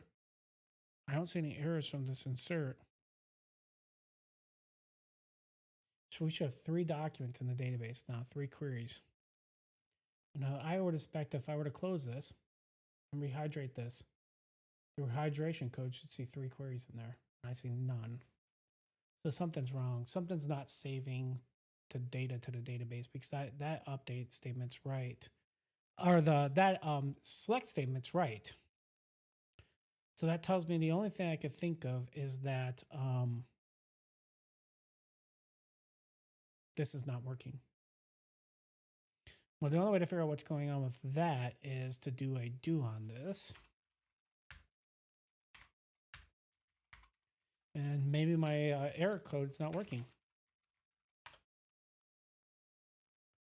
Let's do a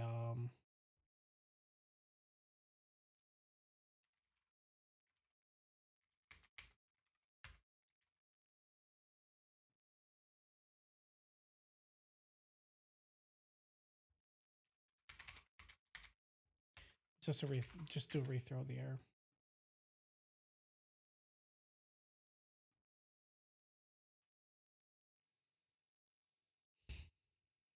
I don't need to print it. I can just do a P on it to see it. I guess that didn't sound right, but I can print it out using LODB. Happens.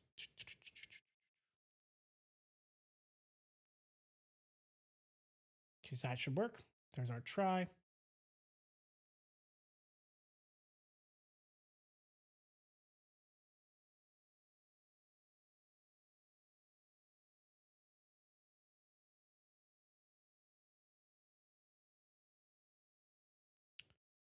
Why would we get bounced back to here? So we didn't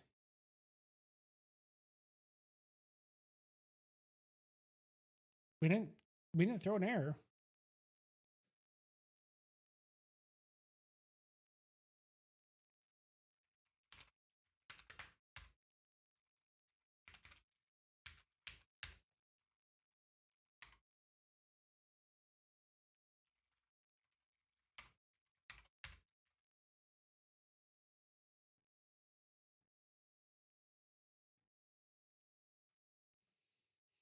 Let's see. So anytime you mutate a document, it should always return back the document ID from a execute if you want. Usually I just eat it because I don't care. Because I don't need it. The observable will catch it, so I don't need it. So that means I just don't set something to it.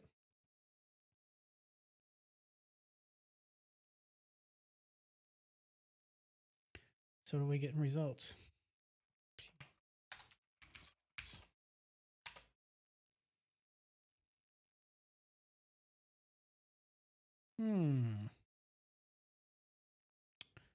That tells me the insert's not working.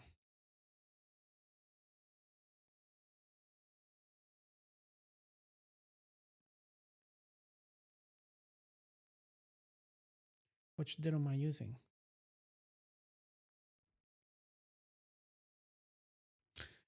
Oh my God, folks, this is embarrassing. That's the reason why.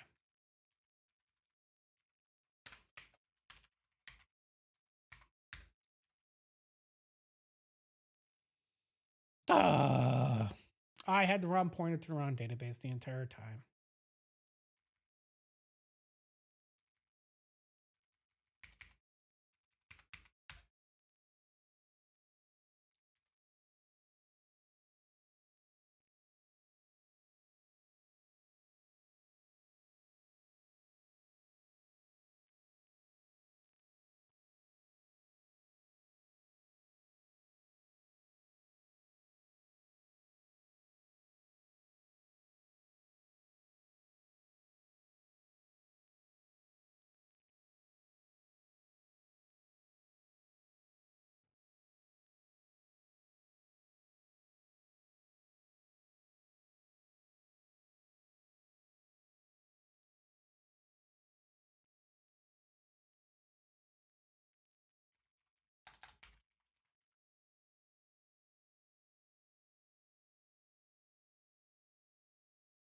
There it is.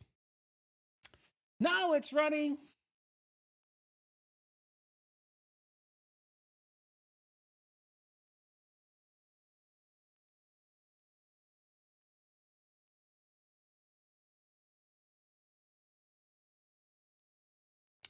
Okay, so that's interesting. We are getting an error, but I don't know why it's happening. Let's go find out where that was. So we're getting an error, so we got to figure out why that's happening. So is this, I'm gonna assume it's in the decoding here.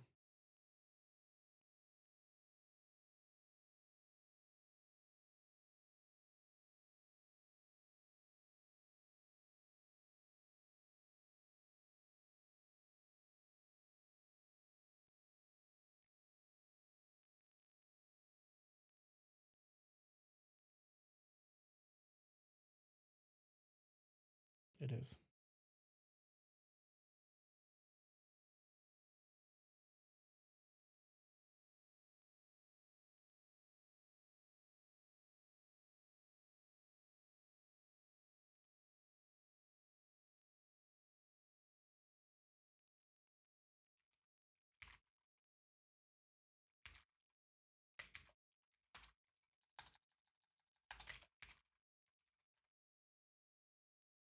So there's our item.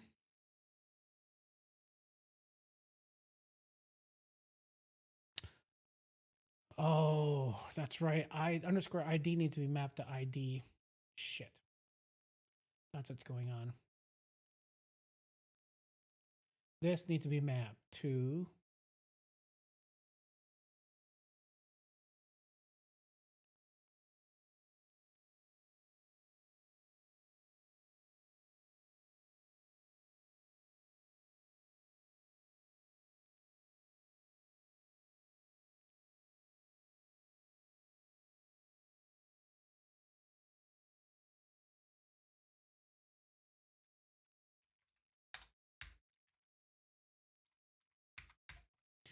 okay, so we need to decode from decoder. So we have to say decoder contain keys by ID would equal try decode string self for key would be underscore ID.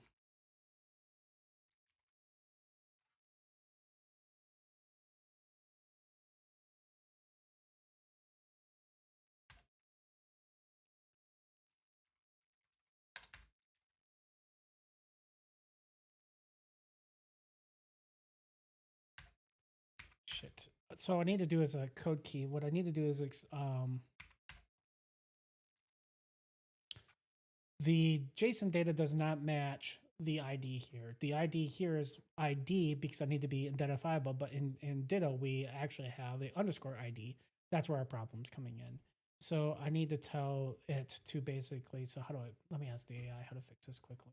I know that there's like, in the world of C#, I would put an annotation in that says ID here maps to a different field name. So let's see here, let's kill all these. And we are, current file, we want to say my JSON data that deserializing from the field is called underscore ID, but I need it to be ID in my struct to match to meet the requirements of identifiable. How can I tell the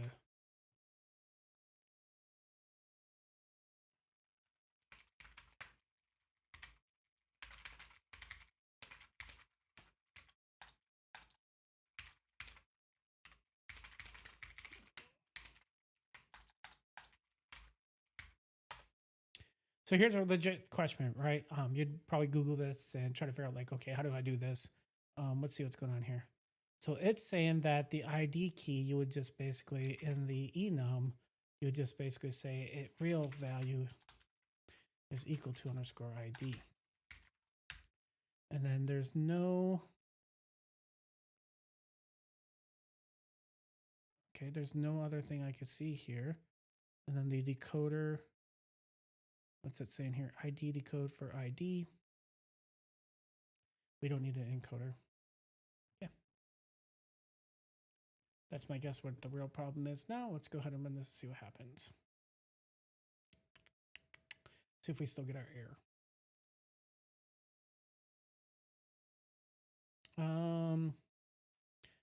Okay. We did not get a decoding error this time. No values. Oh, we did get an error. Bah humbug. And that's a bomb.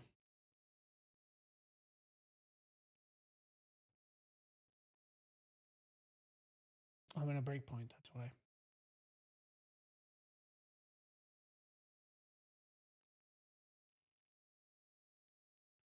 Still telling me that I'm decoding wrong.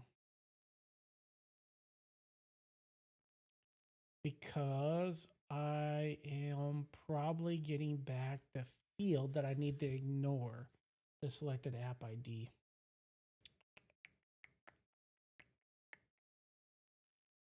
How do I ignore that field? That's the next problem.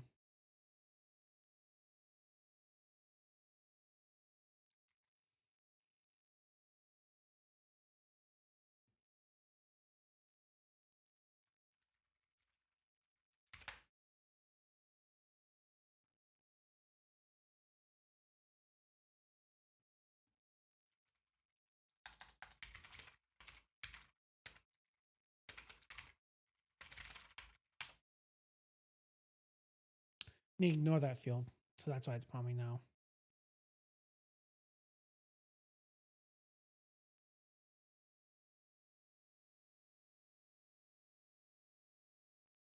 So it says to put a case statement in for it, basically. But when you go to set it in the decoder in the init, you just basically send it to the garbage dump, basically. Okay. So we still do the case statement for it, for the ID. Then down here we just say equals.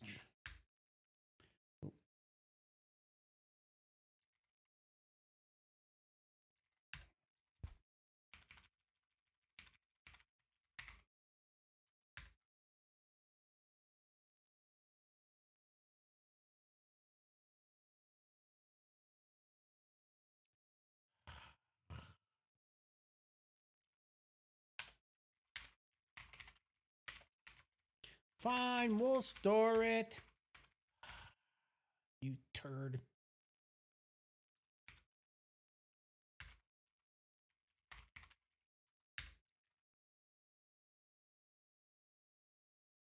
Oops, that is not date. It would be string itself.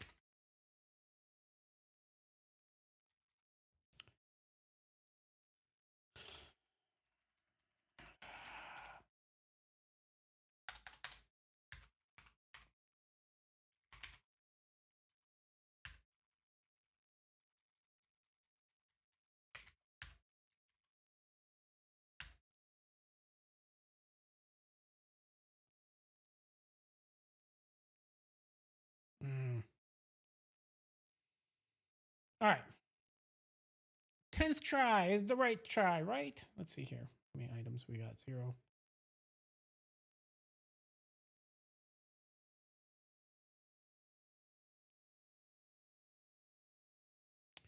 See if we're still getting our decoding error. No.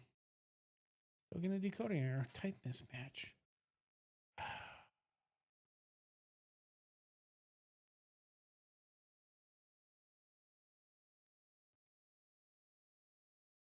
All right, we're gonna have to go and put a breakpoint in to see who's doing this.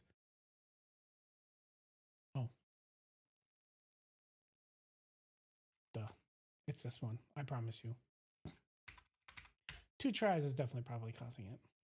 Why would the compiler let me run like that? Xcode.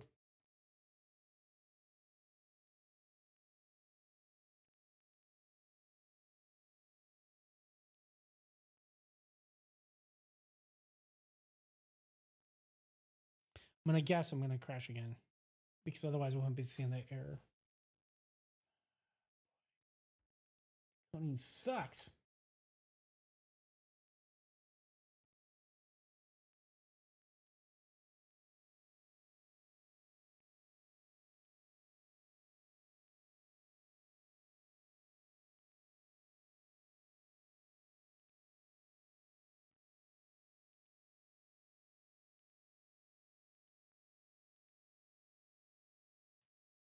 So create a date.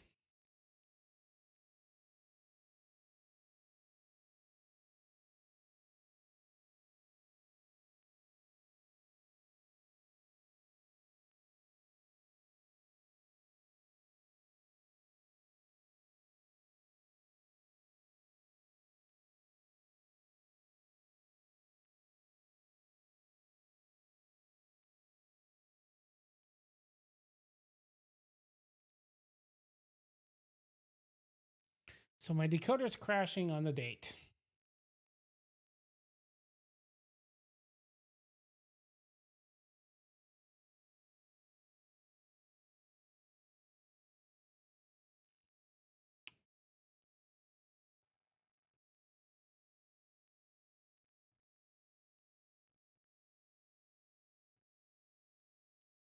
Saving it as a string.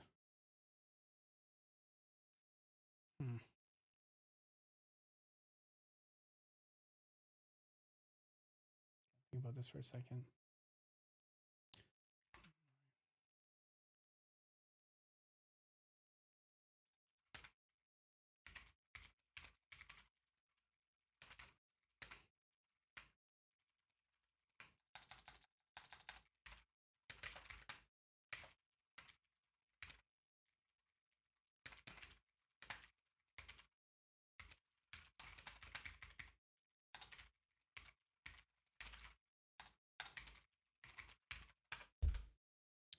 So I know that the dates get stored as strings in Ditto, right? When we comes down. So let's see here what it's going to recommend here.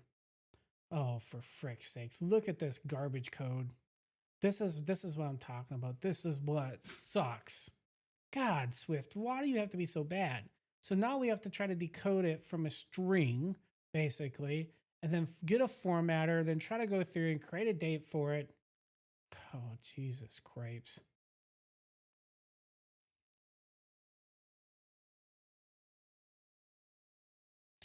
Dates suck, my friends. Dates suck. I should just save it as a freaking string to start out with and save all this bullshit, because all I need it for is to know an order by statement, right? Let's do this. We're going to make that a freaking string.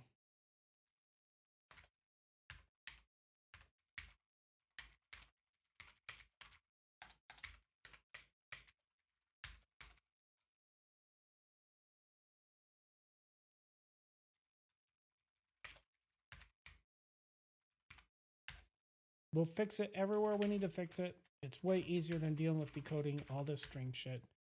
Bum, bum, bum, bum, bum, bum, bum, bum, bum, bum, bum, bum, bum, bum, bum. Okay, so that's the first part we have to fix. But now we have to fix it in all kinds of other spots because let's go back to query would make it. So query tab would make it.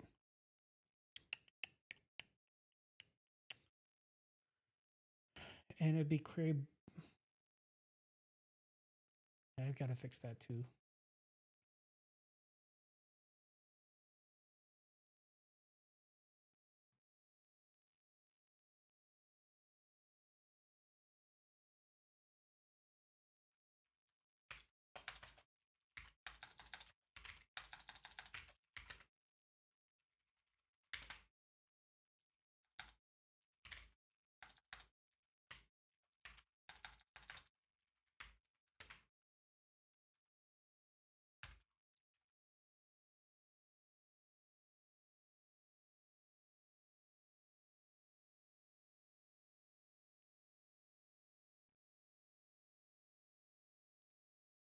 All right, we'll fix that later. Let's go back to try and fix. Got too many problems here. Where are we? Right here.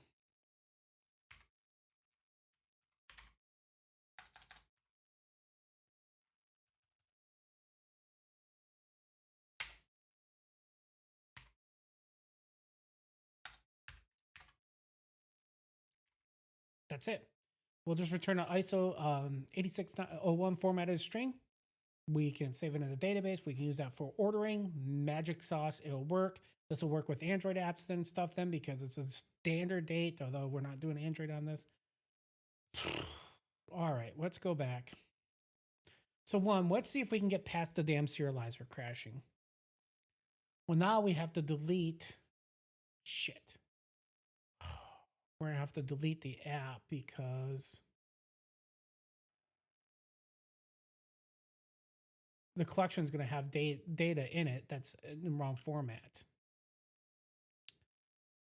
Oh, for frick's sakes, Aaron, you've just caused yourself a huge headache on stream. All right, let me think about this for a second. Okay, so this is how we do it. We have to go into my library folder. How this works is that there's a containers folder. This is where your apps get installed. Ditto Edge Studio is a container-based app. It's a sandbox app. Inside there's a library folder. Inside there's application support folder. And this is our app config. And then here you'll see these are all of our database files and stuff. Okay. So the problem is I'm going to have to toast this database, the app config database, because that's where I'm storing the history of queries. But the problem is I'll have to recreate it then. And it'll have a different app ID. So I have to delete the Mongo database also. Yeah, okay. We're going to do this off the, so you guys can't see it. I'll show you deleting databases. I mean, okay. This is how hard it is. And honestly, party app will have to also go because it would have a new app when I register it. Okay, there we are. So now I need to run the app. What the frick? No, I have to fix this. What the hell's going on here? Oh.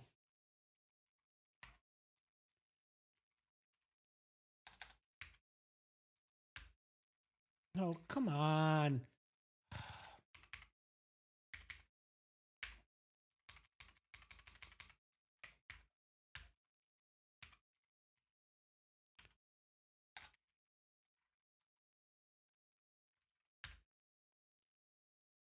This is why I hate that stupid AI coding, the assistant that it does. It's shit.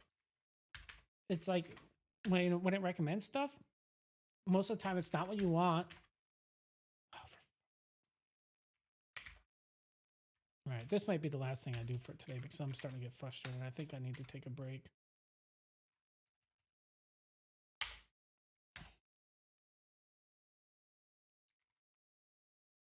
That's what the AI told me that the thing was, but of course it's wrong.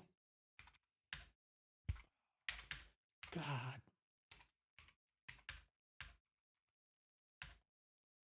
I will tell you this, Xcode, not the best IDE in the world. Not the best idea in the world. Sorry, folks. I have to use a lot of IDs every day, and it's code helping.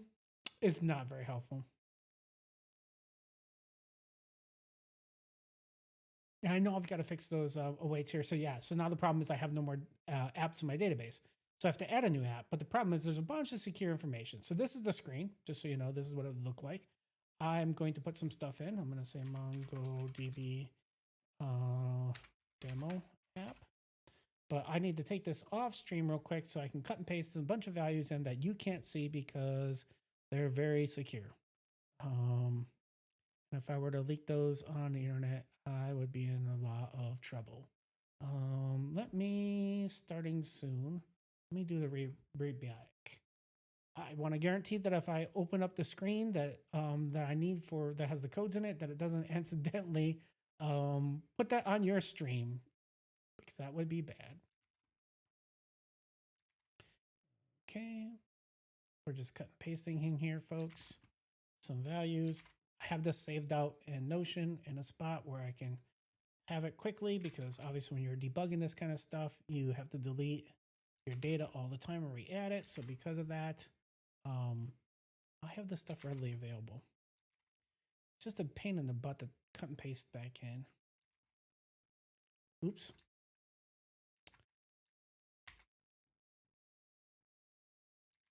And that should do it, hopefully. There we go.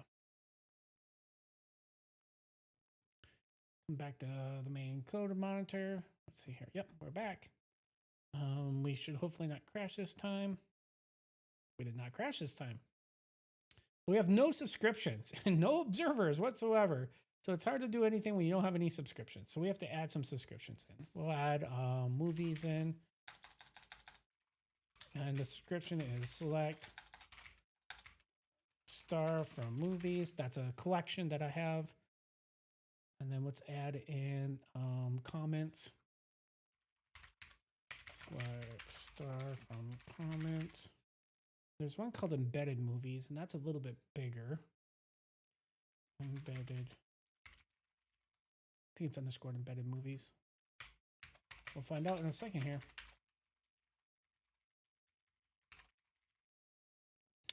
And theaters, I think, is the other one I had. Let's take a look here. So what happens is you set up a subscription. I guess this is a good thing. I can demo this off. So subscription tells the app where it can go on to the Ditto server, wherever it's registered to pull the data down, the initial data from the internet. And then it can sync it with other people, peer-to-peer. And so movies, we're saying that there's 3 collections. We actually have more than that, but that's the 3 collections I want. And so how I would do this now is I could just go into query here. Now there is a bug where I don't have the observer set up properly for collections, so the collections don't show up until after you close it, you go back in, because I got to fix the observer for that. The same observer problem almost I'm having here with history. But now if I go into query, you'll see that these show up in collections. So I know I have to fix that too. It's another defect. If I go into movies, let's go ahead and just select it. We should get 21,000 movies. It should sync that fast. It did. And so, hey, look at this. We're back at the decoder here, because we added to the query history. So now we should be able to see if the query history decoder is working. So let's go through. Turn. It worked. There it is, folks. Oh, 5 o'clock on Friday, 5:13. And we have history working. That's what I was trying to do the entire time. And so we should be able to do this then. We should say select start for movies. Limit 100. Let's run that. We can delete these breakpoints because these were working. And we can just hit continue on this, and puppies and kittens and rainbows. There we have it. So now what we want to be able to do is double click this and it'll put that back in. But we have history. So now the problem is we can't see all the history. These are UI problems that we can fix, right? But the goal is, technically speaking, all these troubles that we're running into were typos. First typo was I was using the wrong database. I was saving this into the MongoDB database instead of the local database. The app is based on 2 different databases. So one database stores all the stuff you're doing. It's like a cache. And the other database is the actual physical app that you register. And so I have to keep things straight in my head of like, hey, all the history, your favorites, all those things, the app registrations, those all go in the cache database. I call that the local database. and then the actual physical app that you register that we're looking at the data, and that's a separate database. So if I don't store the history in the right database, I can't get it out and the observers won't happen. The second problem was dates. Dates suck. I was having an encoding problem with the dates, and that turns out that was just because the Ditto stores those as strings. I'd have to decode those and write a bunch of code to decode those from. What really should happen is if you want to use the date object, I could. But when I save it to the database, I should very specifically code it with a very specific format of ISO 8601. And then in my decoder, I should very clearly decode that from ISO 8601. So that way I don't have to go through all the different types of encoding that are possible. And if you're doing multi-platform, you should do that anyways. You should come up with I'm going to always do dates like this and then stick to it. ISO 8601, I think, is the CD or DVD format ISO date that they created for that. And I recommend sticking with that. Apple gives you one in Swift, and just stick with it. I promise you it works on Android well, works in JavaScript. So if your data and your database is going cross-platform to other places, you'll always be able to decode it no matter what. So we have history. I'm pretty excited about that. Hydration. Let's test it now. So hydration is the concept that I should have the history come up.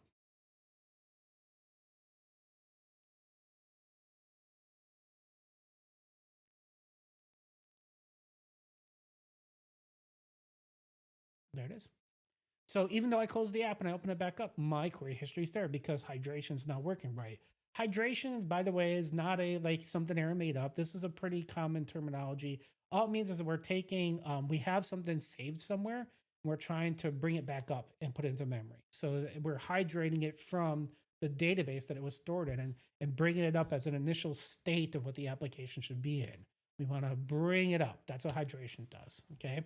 And so that's a cool concept. Now, the problem I do have, though, is I can't read all this text, and that's going to be a problem because I don't know.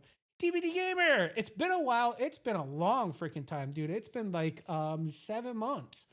I was telling another viewer that was on earlier today, I quit my job at Couchbase back in November of last year. I have some family problems that were going on, health-related issues, not to me, but to other family members. And so I made a decision to kind of leave. And then I was a little contractor there I was doing little side gigs for a little bit. And then I picked up a gig at the company I work for now, Ditto. And so my life has changed quite a bit. And so that's why I haven't been streaming for a while. And then I was going to start streaming about 2 months ago. And 2 months ago, about a month ago. And I got a hernia. And then I had to have surgery, emergency surgery to fix that. And so one of the things I've been working on, and honestly, this app came about because of the fact I can't remodel and do all the things I was doing this spring to my house because I can't lift anything anymore. So I was like laying in bed, miserable, and I was like, I need to build this developer tool. I work at a new company, and it's like I'm running into some problems. I'm like, man, it'd be awesome if I had this tool that I could help myself like develop. And so I was like, I should just build this tool, and then maybe other people want to use it, right? I can give it out to customers and that kind of stuff. And so that's where I kind of started working on this tool. And then I was kind of, like I said, because I was kind of stuck in bed and wasn't really moving around all that much. It wasn't like I could get out to the studio, and my stomach hurt a lot. They had to cut open my stomach, so I couldn't come out to the studio and record like a stream. And so I was like, yeah, I'm not streaming building this app. But now I'm feeling pretty good. It's been about 4 weeks since surgery, I think. Somewhere around there, about 4 weeks. I got 2 more weeks before I can lift stuff, and I got the studio set back up. So I got my green screen set back up and stuff. And that was the other reason. It's just a lot of work to set up everything to stream, as you know. It's just a lot of work. So I was like, oh, do I want to pull out the green screen and do all this stuff? But then I was like, you know what? My job now, I'm a developer advocate again, so I can stream whenever I want. They love it when I stream, to tell you the truth, because I'm telling people, spreading the magic and talk about local first databases on mobile and Mac apps and Windows apps and stuff like that. So it's all good. So because of that, my new bosses and stuff don't care. So I was like, cool, I should start streaming again. So today I finally did it. I finally dug out all the old streaming equipment that I had put away for quite a while and got everything set back up. And it's working all right. And then actually I was about an hour into the stream and Streamlab crashed. I'm still using Streamlab. I don't know the answer for this. I know I had problems with it last time, but I like being able to stream to YouTube and Twitch at the same time. I don't know of anybody else that does it. That's good. Um, I like OBS, but OBS is going to be a Twitch only stream, and I do like the YouTube people. I've told people 100 times, I, for whatever reason, get way more people that watch my stream afterward on YouTube than watch it on Twitch. Oh, is there a plugin for OBS? Oh, dude, you gotta share that, man. I didn't know that there was a plugin that allowed multi-stream. I have OBS set up on the computer, and I was doing OBS at first because it allows 4K streaming. And man, the 4K streaming was looking pretty awesome. But then the problem was I didn't have enough bandwidth to go both. I have 100 mega, or I have a gigabit upload and a gigabit down. I have fiber here, but for whatever reason, when I was trying 4K with both providers on OBS or on Streamlabs, it would not. It act like I didn't have enough bandwidth. Like it looked like turd on YouTube basically. And so I didn't want to really kill my YouTube stream. I was like, that seems like it's terrible. So I'll have to look at this though. See, maybe there's a plugin. I'll try it again and see if it's better. That's a good idea here. So let's see here. Since I'm already in here, I'm not gonna quit not just yet. I think what I want to do real quick here is to see if we can get that text looking better. I want to be able to read that, my history, because why would I select it? Oh yeah. Appreciate it, man. Yeah, if you think of the plugin or if you know the plugin's name, I mean, please send it in. I will take a look at it. That's super badass awesome. I think the spacing is good. I guess I could do a divider. I could do a divider. That would tell you that there's a difference between the statements, right? Because otherwise they just look like text there. Divider is not necessarily a bad idea per se, but I need to do text wrapping. And I do remember that this was not as easy as I thought it would be in SwiftUI. Let's go ahead and close the app because I can honestly say that that's our next gig. Let's see if we can make this look better. So we know that that's in toolbar view. That's where we're going through. The toolbar view is what does the sidebar on the left for the query toolbar. So we have our query toolbar view here. We can see here we have our picker. That's our menu here. And then this is our if statement to say what we should draw. So right here is our history. We're just doing text right now. So we need to make this a wrap. Sort of wrap. There's not a wrap. Let's ask our AI friend. Where's our AI friend at? Not vibe coding, but I will ask the AI when I need to. Hey, so let's see here. Does it know what I'm in? It does. Context. Okay. For history, the text isn't wrapping, and it should probably.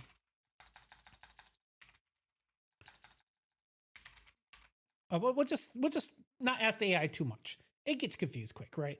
We'll just say, can you help me update the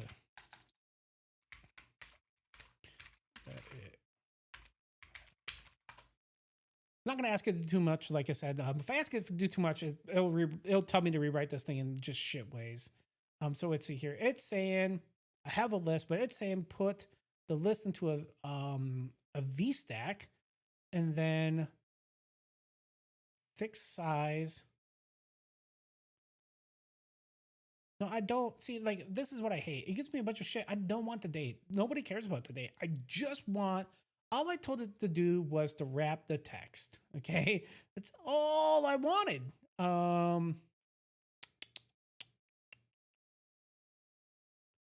That is right though. I do want this, but it's not going to be that simple because selected query is not over here. We don't have the selected query. We have the selected query object? Why do we have selected query on toolbar? Wait. Toolbar has collections. That has to be data. It can't be right. Can it? Maybe I wrote that code and I don't remember writing it. Oh shit.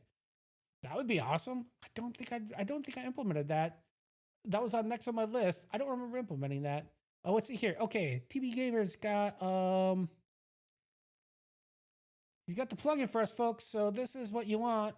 OBS multi. Oh, so it's an OBS thing. Oh, it's cool. So it's an OBS release. Oh, I see what's going on here. It's a fork of OBS, I bet, huh? Or is this just a plugin? Okay, OBS. Okay, so it's a plugin. Okay. And then we have some directions on how to install here. Okay. Dude, you're a rock star, man. This is cool.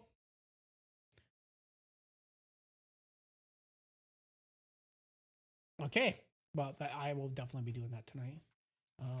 That is on my list. In fact, I'm already got those tabs saved. We will definitely be doing that. Okay. Well, that's badass. Thank you for the recommendation, sir. That's awesome. So our AI friend, of course, okay, I'm not going to be as mad at it because I kind of do have the property there and it looked at the context and saw, I don't think that works though. But it did try to sell me a bunch of cookies that I don't need. And those cookies are in the form of the date. I didn't ask for the date. I didn't say to do the date at all, in fact. Let's see here. So we have to put another closey in because we're in a V stack, a vertical stack. Never understood how I'm gonna be honest with you folks. I'm still not 100% understanding how VStack is getting the performance that it's getting. I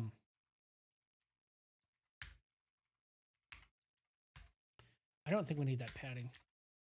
In the sense that in AppKit, when we did stacks work.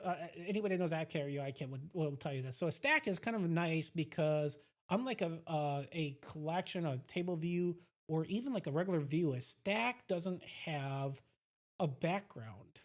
That's kind of weird to say out loud, but most things in UIKit or AppKit inherit from this object, this really heavy object, kind of like a view.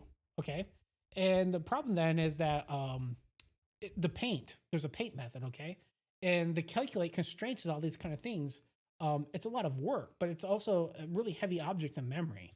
So stacks basically give you the ability to do constraints in UIKit and AppKit, but don't have backgrounds so you can paint. You can't say, I'm going to throw a stack in AppKit or UIKit and then set the background color of the stack. That's not possible, okay, because it doesn't have that. It doesn't have a paint function that works the same way. Instead, it's designed for only controlling constraints. So your compression, your hugging, those kind of things. They're pretty cool. Don't get me wrong, but they also take memory, and you had to understand, like, you'd put them in a scroll view and stuff, but they're nowhere more as performant as a UI table view or a table view or a collection view or a UI collection view. And the reason for those is cell reuse. You just get so much because there's only, if you have, like in my app here, I would only have 2 cells of memory at any one time to reuse those because that's all you can see on the screen at once. It's basically anything you can see on the screen plus 1. But here, it seems like SwiftUI, there is no cell reuse. And from a memory footprint standpoint, I feel like I don't know how it's rendering, to tell you the truth. I have not looked at enough Apple documentation to truly understand like how it's getting the performance it's getting out of this. Because to me, it feels more like React than it does UIKit, which is kind of weird, or AppKit, because we are building this as a Mac app. So that would be AppKit. And okay, I know somebody's out there is going to call me out and say, yeah, but what about Catalyst? No, come on. Catalyst sucks. If you're building with Catalyst, don't get me wrong, you're going to have a Mac app, but it's not going to be a Mac app, man. You ain't going to be able to do all the things you can do in a Mac app. I'll give you an example here. In this app right here, query, you can see here, I've got my collections. Hey, I can read it now. That's what I wanted. This is way better. Okay, we just need to put a divider here, and I think we're done. But this here, I can drag this up and down. I can close this completely. I can make buttons do this if you want. Why? Because this is a split view. Okay, in a split view, UI split view, in iOS,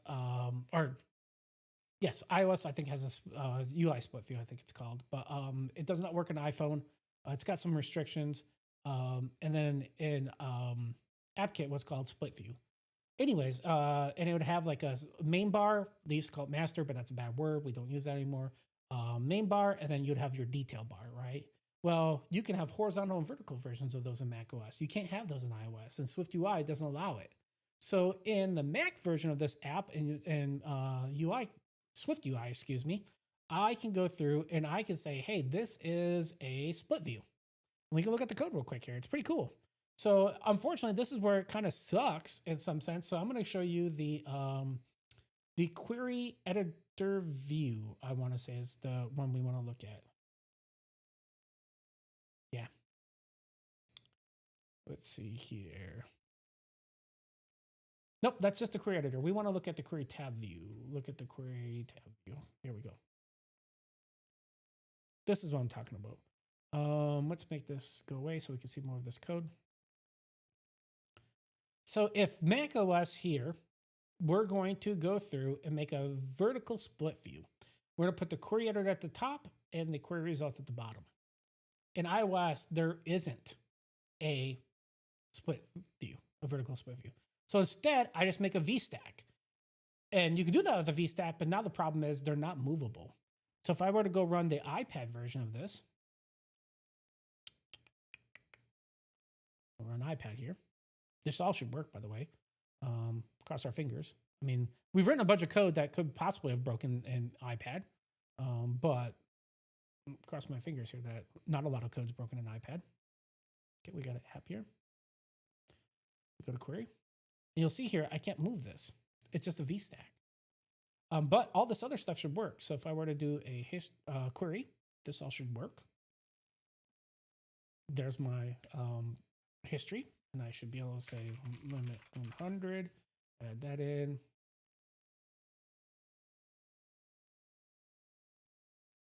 But that's interesting. The observer does not run unless it draws, unless you go in and it's not automatically updating.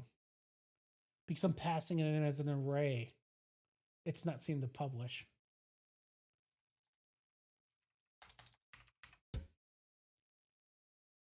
So yeah, it's only doing it because when you click on this, it's calling it again, it's passing it as the array, and then it sees it. So the published property inside of the Ditto manager is it get passed in, but it's not reading that as a binding, which is what the original problem we had, right? That we were trying to solve is how do we get the published property from the Ditto manager to show up as a binding? And that's the warning we're getting. So we know that that's a problem because of that. Now we want to be able to. So it is working. Holy crap! Guys, I wanted to be able to select this and had it automatically update the query. That's working. I must have passed that in. I don't remember doing that, but I did it on stream because I know it did that feature. I knew I was gonna do that this morning. So yeah, I must have wrote that like a couple hours ago on the stream. I think I passed it in, but then I kind of forgot that I did it. Either way, it works. I mean, there's nothing better than when your crap just works and you're like, oh yeah, surprisingly enough, it works. I didn't plan on that working. That's exciting. That's exciting that works. That makes me smile because that's another feature I can check off that works. Now we have the problem that we've been having for a while here. So, and we knew this is going to happen. That's what this error is saying right here. Isolated actor property. And this is on purpose, in some sense, right? So Ditto Manager, like I said, it's a singleton. And there's many ways you could do singletons in Swift, right? Let's not call it out and say that we're snob and say that there's ways of doing it. Technically speaking, an environment object, if you put it at the root of your view structure, should be a singleton. If you're passing it through, it should be a reference to that object. And if it's at the top root of your view structure, it should always be in memory and nothing should be modifying it in the sense of nothing should be recreating it. So by theory, the environment object is a singleton. It's a global variable. If you're passing an environment object from the root of your views down, okay? That is the truths that I know. Pardon me, hydration here. So that's one way to do it. The problem is that Dittos, the way the Ditto store works, you have to be a singleton. It can't be like you should be a singleton. You must be a singleton. Wherever it has the Ditto object, if it comes out of scope of memory, then everything shuts down, and that's bad because you have this peer-to-peer engine that's running that's syncing information in real time to all these other clients. And you could very possibly cause the entire app then to crash. Well, not necessarily crash, it just won't get data. So in Ditto's world, because we have this thing running with this peer-to-peer that your app's just magically syncing data to all these other clients, that's a problem. So you have to guarantee it. So I'm doing the old school version of a singleton where I do a Ditto manager, and then I make a private constructor, and then I just make a static shared. And by doing that, I guarantee everybody calls that thing. It's always going to be guaranteed in memory. This is old school singleton, but it can't be a main actor. Okay. And the reason why is that the Ditto's talking to the file system a lot. There's a lot of database files and stuff. And so you don't want that on your UI thread because you're going to lock it. Like, I'll give you the example when we run here. Let's go ahead and run it again. So we have got an app that we got registered, right? So we're registering an app, and then the app is like it's a mobile database when it comes down to it, right? That has peer-to-peer built into it. So if I were to go into query here, and if I were to go through and select from this mobile database, I've synced the information from here and just run this. That's 1, 2, 3, 4, 5, 6. In 6 seconds, I get 21,000 documents back from the database. This is huge, by the way. That's 150 megabytes of data that I just pulled in to the SwiftUI view. If I did this on the main thread, the second I did this, the beach ball would come up because the main thread, it'd be doing on the main thread. It's going to disk. It's trying to grab all this stuff. You get the kind of jankiness, the beach ball. Nobody wants to see the beach ball. Not a single iOS or Mac user not a single Mac user wants to ever see the beach ball. If you're building Mac apps, your goal is never to have the beach ball show up in your app. Period. End of story. That, in my opinion, that is what it's got to be. So we have to have an actor then, right? Because the actor is going to isolate that and guarantee it runs not on the main thread. It runs on a separate thread. And so that's the goal. That's why I have the actor set up. But the problem then comes is that the actor has information that you want to give to the UI to be able to see. Well, that's usually published properties, right? So we use Combine, which is a framework that Apple provides, and the observable. Honestly, observables came from, most people don't want to hear this, but they came from .NET. They're in .NET first, baby. Observables. Come on, man. I'm sorry, but the command, all those kind of things, that's like .NET 2007 when WPF came out. And WPF and Silverlight brought in the observable framework and view models. View models came from .NET. You have to understand this, and that's okay. To understand that pattern came from over there. Everybody used it because it turns out it's a pretty good idea. It's very popular. Bindings are a cool way to do things. So honestly, if you know SwiftUI and you understand bindings and stuff, you can go over and write some stuff pretty easily in .NET. It's not hard. .NET does this also, right? So, but this publish means basically that, hey, we're going to make it so that anybody that listens to this can observe changes to it. And so in .NET, this is observable changes, I think it's called.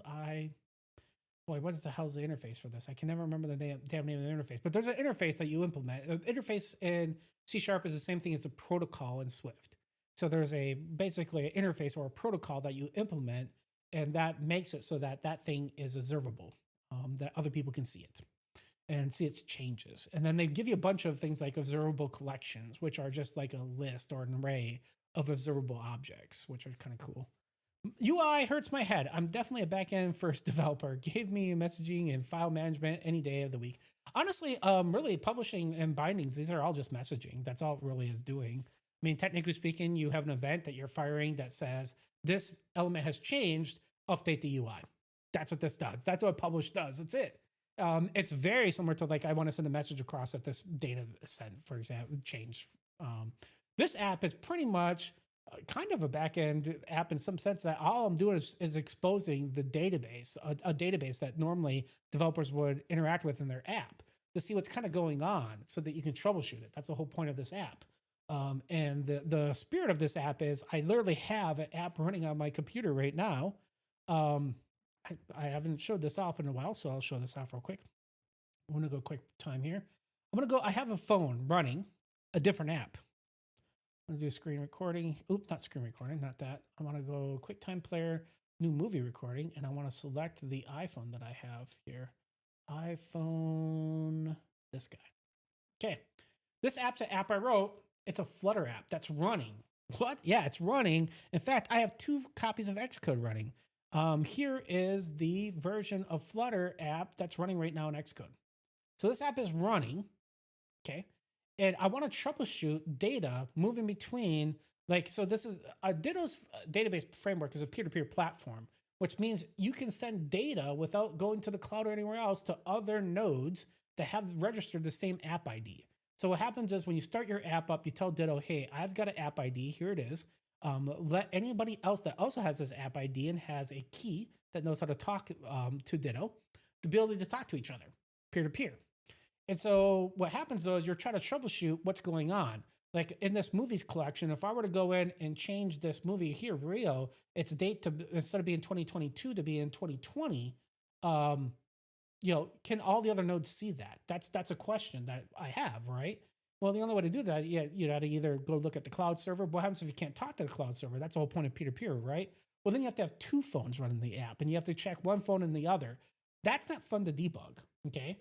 So that's not fun at all. And I can actually do that. I can go in here and change this in Rio 2 and say I want to make the date 2020, for example. I'm going to save that real quick. Okay. I just updated that date. Okay.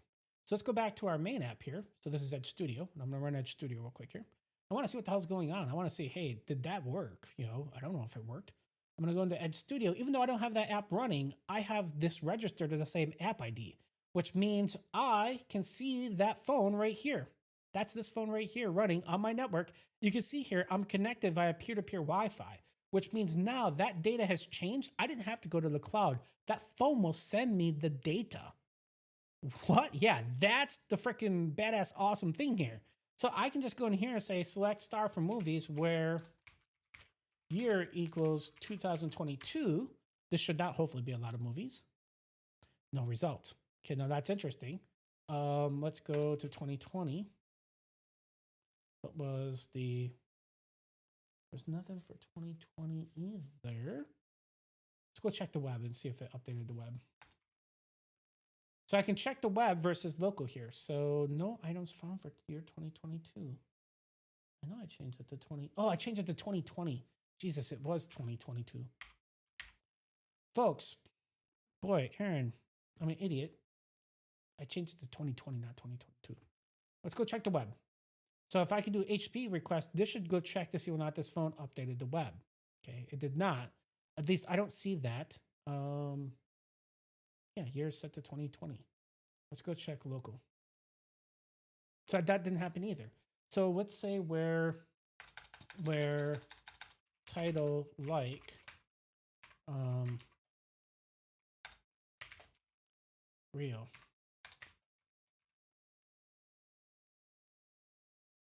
Okay, we have 6 movies that look like Rio. This one is called, what is its title?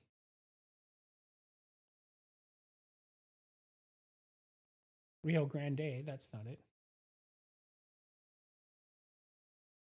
Let's just do Rio 2. I think that's the name of the movie. Okay, 2 items only. Okay, here we go. This is better. Let's see what's going on here. So title is Rio. That's definitely not it. Here's the other record. This is gonna be it. This is it. That's it. Rio 2. And the year is 2020. Womp, womp, womp. It's a freaking stream. So that means where year equals 2020 would work.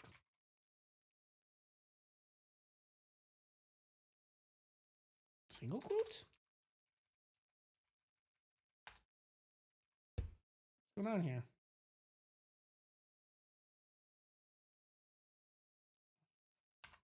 Look at this again. Why is that not working? Title equals. I saw the data.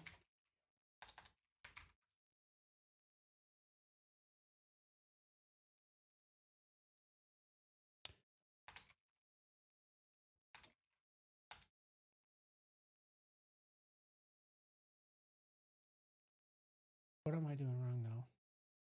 I just had that. We'll do like.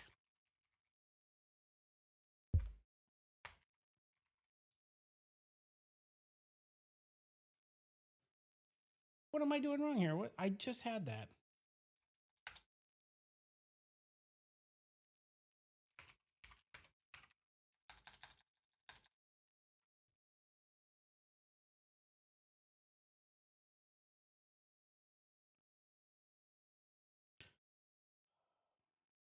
It's the title field.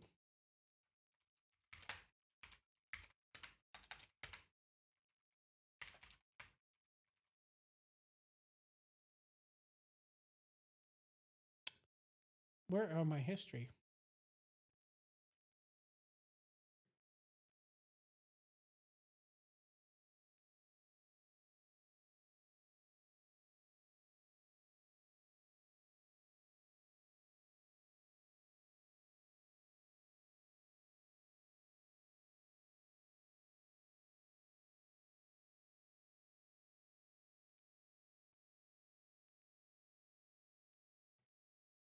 So it's single quotes, not double quotes. Year is set to 2020.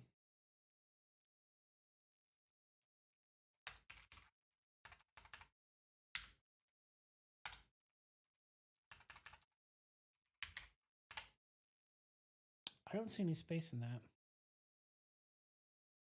There's our one item. Okay. So I was using double quotes instead of single quotes. That's what's going on here. But now I can see that. And I can see that that happened. In my local database, it's set to 2020. Took me a little bit to troubleshoot this, right? Because I didn't know double quotes versus single quotes. Forgot that. And at first I thought year was stored as a integer, but it's not. It's stored as a string. Kind of would make sense, I guess. So that's a cool thing. So technically speaking, my device got updated via this phone that I just did, right? So that means if I go back, let's go back to query here. We've got 2020, right? That makes sense. I'm going to go back to my phone here and change that back to 2022.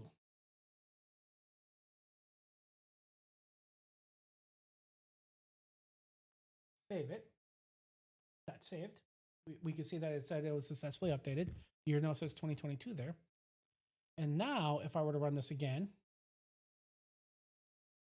I should get no record back because I changed the date. And if I change it back to 2022, there's my record because I changed it on this phone. This phone sent it over instantly via peer-to-peer. That's the cool shit here, right? So that also means that I can go check the server by going to HTTP, right? I can say, hey, look, I'm going to call the REST API to talk to the server out in the cloud and say, does this also meet that date? And there it is. It's the same record. I know it ran super fast. I can do this to show that it worked by just doing the 2020 search, and that did not work, and the 22 will not work. Oop, 2020 should not work. I switched it back to 2020. Why isn't it so HTTP is not working with the string on it? With this, is this an encoding problem? Do I have to do that?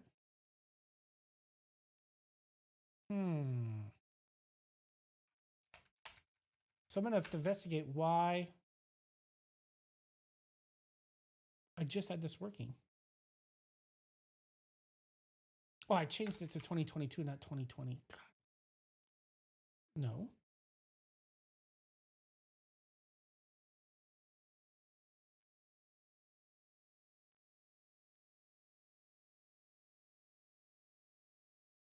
What is going on here? That's interesting. I thought I just switched this back to 2020. Something else that's switching it back? Ooh. This is why I built this tool, for discovering this crap, right? I mean, this is the whole point.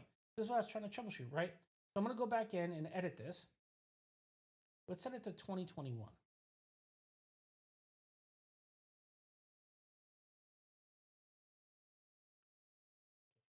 That movie was successfully updated. So now let's go through, make sure it's 2021. Okay. Now let's go look at the query editor here and see what's going on here. I want to see locally 2021. Nothing.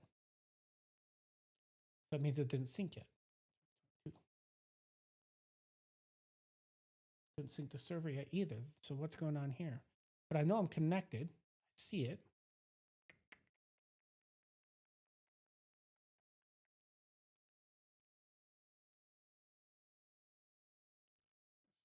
Here.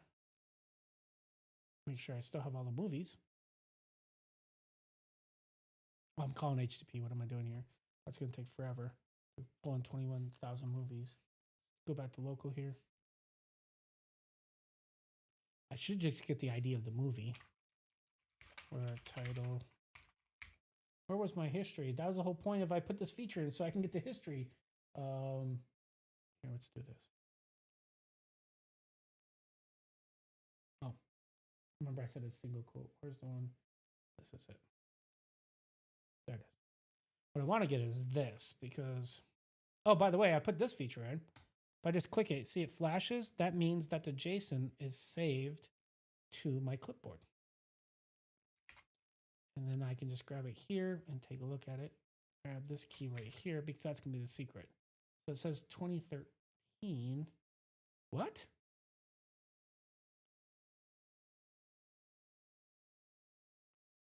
How is it set to 2013? Can't be right. Title. TTTT title. Type. Title. It's the wrong movie. That's why. There's two movies.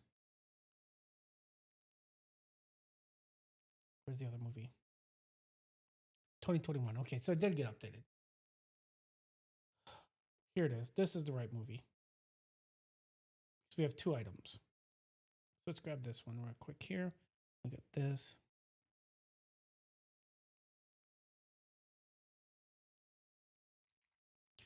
This is the right movie, and it was rightly updated to 2021 because that's what's on this QuickTime on this phone. Move this out. That's 2021. It says here it's also 2021. Okay. I should be able to do this instead, though. That's what we really want to do. What we want to do is say where underscore ID equals this. That's the best way. This is the key in the database. So this is super fast because it looks at the exact record in the database. So that's the primary key, basically. And I can look at this from the server now. And now I'm seeing 2021 in both the server and on the client here. Now the query, the weird thing is why I'm not getting where year equals 2021.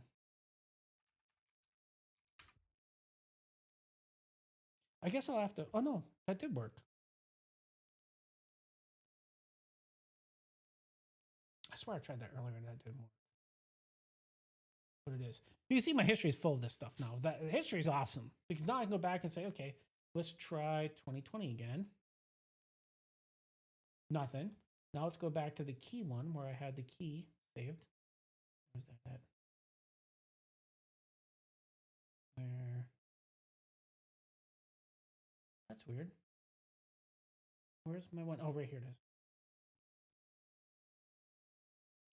And that's proving that, you know, my query is updating, right?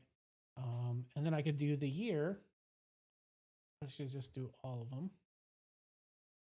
That's 100. Now let's go back and do 2021. Make sure that that's working. So now I only have one item back. Okay, so all the query stuff's working. So this is cool. I mean, that's the whole point of this tool is to help troubleshoot. Make sure that one, that you can connect to your other peers and that kind of stuff. And there's other things I have like disk usage. It'll show you how much your database files are using. Like this database has got 4.3 megabytes on my computer. That's what we're syncing data-wise, which is not too bad. It's like about 100,000 records. I can do queries and see what's going on with the database. And I can check both the server and I can check my local database that I'm syncing down, that I'm syncing with this mobile client here that I have this iPhone off to the side. And of course I can then, this is just tell me what data I have. I have a movies collection. The collections are like tables. Comments, I can go look at the comments. You can see here, here's my comments. And there's 41,000 comments for movies in this database. And then the embedded database, this is pretty large. So this usually takes about 7 seconds to pull because it's got embedded data into it, like really, really complicated data. Right here you can see like images embedded and stuff. So this is a shit show to pull down because it's each one of the documents are like almost the max that MongoDB supports. And so we have integration with MongoDB Ditto. And so this is a MongoDB database that basically syncs from Mongo to Ditto's cloud. And then from the Ditto cloud, it syncs down to a client. And then the clients can talk to each other and share the data without having to go back to the cloud. And then they can connect to the cloud when they want to and do the syncing. And it's just all magic. My tool here is to help you troubleshoot when the magic is not working the way you want it to work. So you can try to understand what's going on with things and stuff. And that's the whole point of it, really, when it comes down to it. So but that's the reason why, like I'm trying to do actors and stuff, because the embedded movies, when you saw that run, I got the beach ball up. I don't like that. That's even with this running off the main thread, but I think that's because of the fact I still don't have this fixed properly. I still think that there's stuff going on with that I'm gonna have to go through and start deep diving into the code and figure out what's going on. See if I can get it resolved. But for the standpoint here, I think this is pretty cool. I've got history working. I need a clear button, I think, to clear the history. So if I don't want it anymore, I can delete it. I need to import and export. So I probably need some buttons to be able to do that. Probably 3 little buttons over here or something like that I can do for the history. Maybe move history off to onto the left side. I do like it centered though. I don't know what you guys think. Should I put buttons? Should I move history over to the side here? And then give you buttons here to like be able to nuke the history? Or should I put the buttons on the bottom? I don't like the bottom. You have to scroll all the way to the bottom to get to them. That's not necessarily cool. I always look at Apple apps for reference. So like the music app, for example, here. Now the music app doesn't have the ability to do all the stuff that my app can do, but it's got a sidebar, right? So it has some functionality here. I don't have search because I don't need it. I mean, I'm a database, right? I mean, what would you be searching for here that you can't get within the query? It's has a little query and stuff. But I think about this long and hard, at least. So here's their history.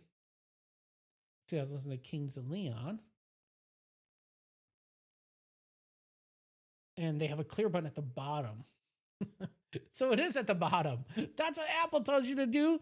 If I were to make this look like Apple's apps, I have to do the buttons at the very bottom.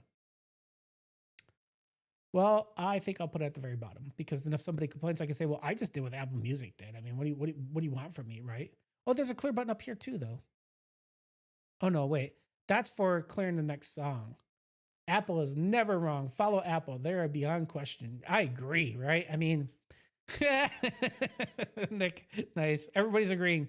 Yeah, so I'm thinking that I'm gonna put the clear button at the bottom, right here, just like they did.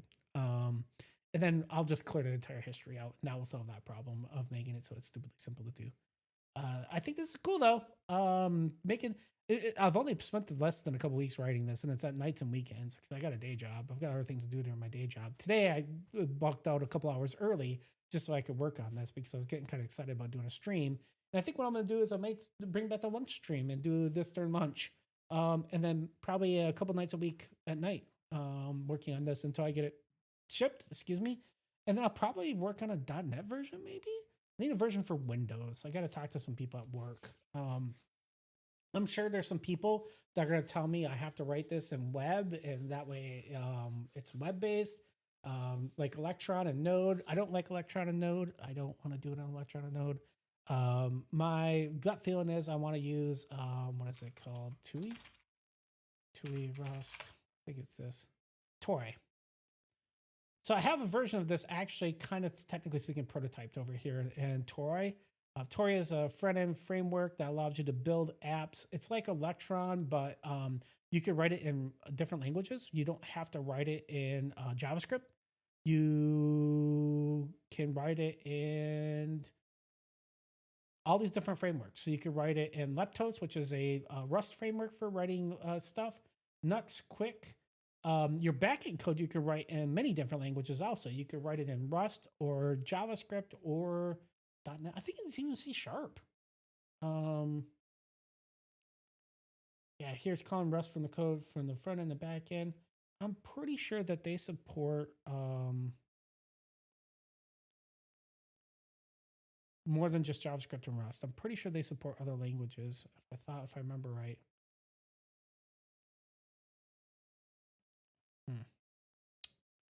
Anyways, if I had to build, I would probably build using this if I had to build a front end and I couldn't do it in SwiftUI.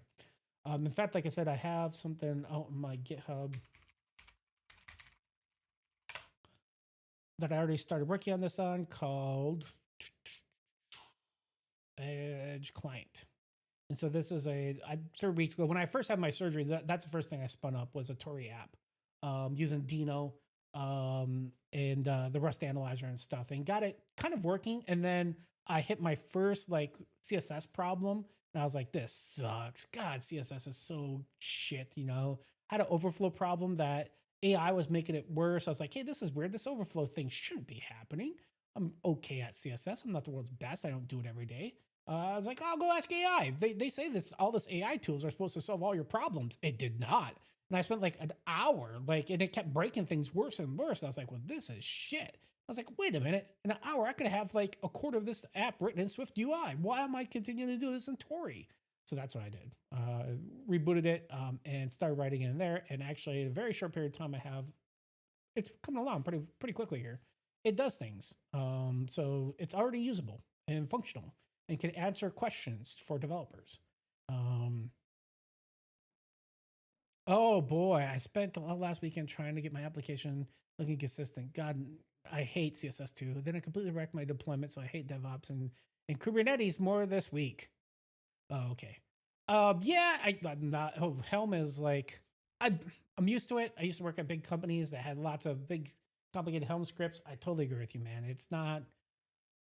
If you don't do it all the time, it could be shit. I think the biggest problem I have usually is getting something to put in front of it. A proxy, like a reverse proxy, like Nginx is probably what comes to mind. But that also comes with a bunch of like caveats and problems. And usually, all my Kubernetes problems, usually come when you have to map in and do a reverse proxy to get access to stuff, and then that going wrong and certificates, getting SSL certificates, and all that kind of stuff.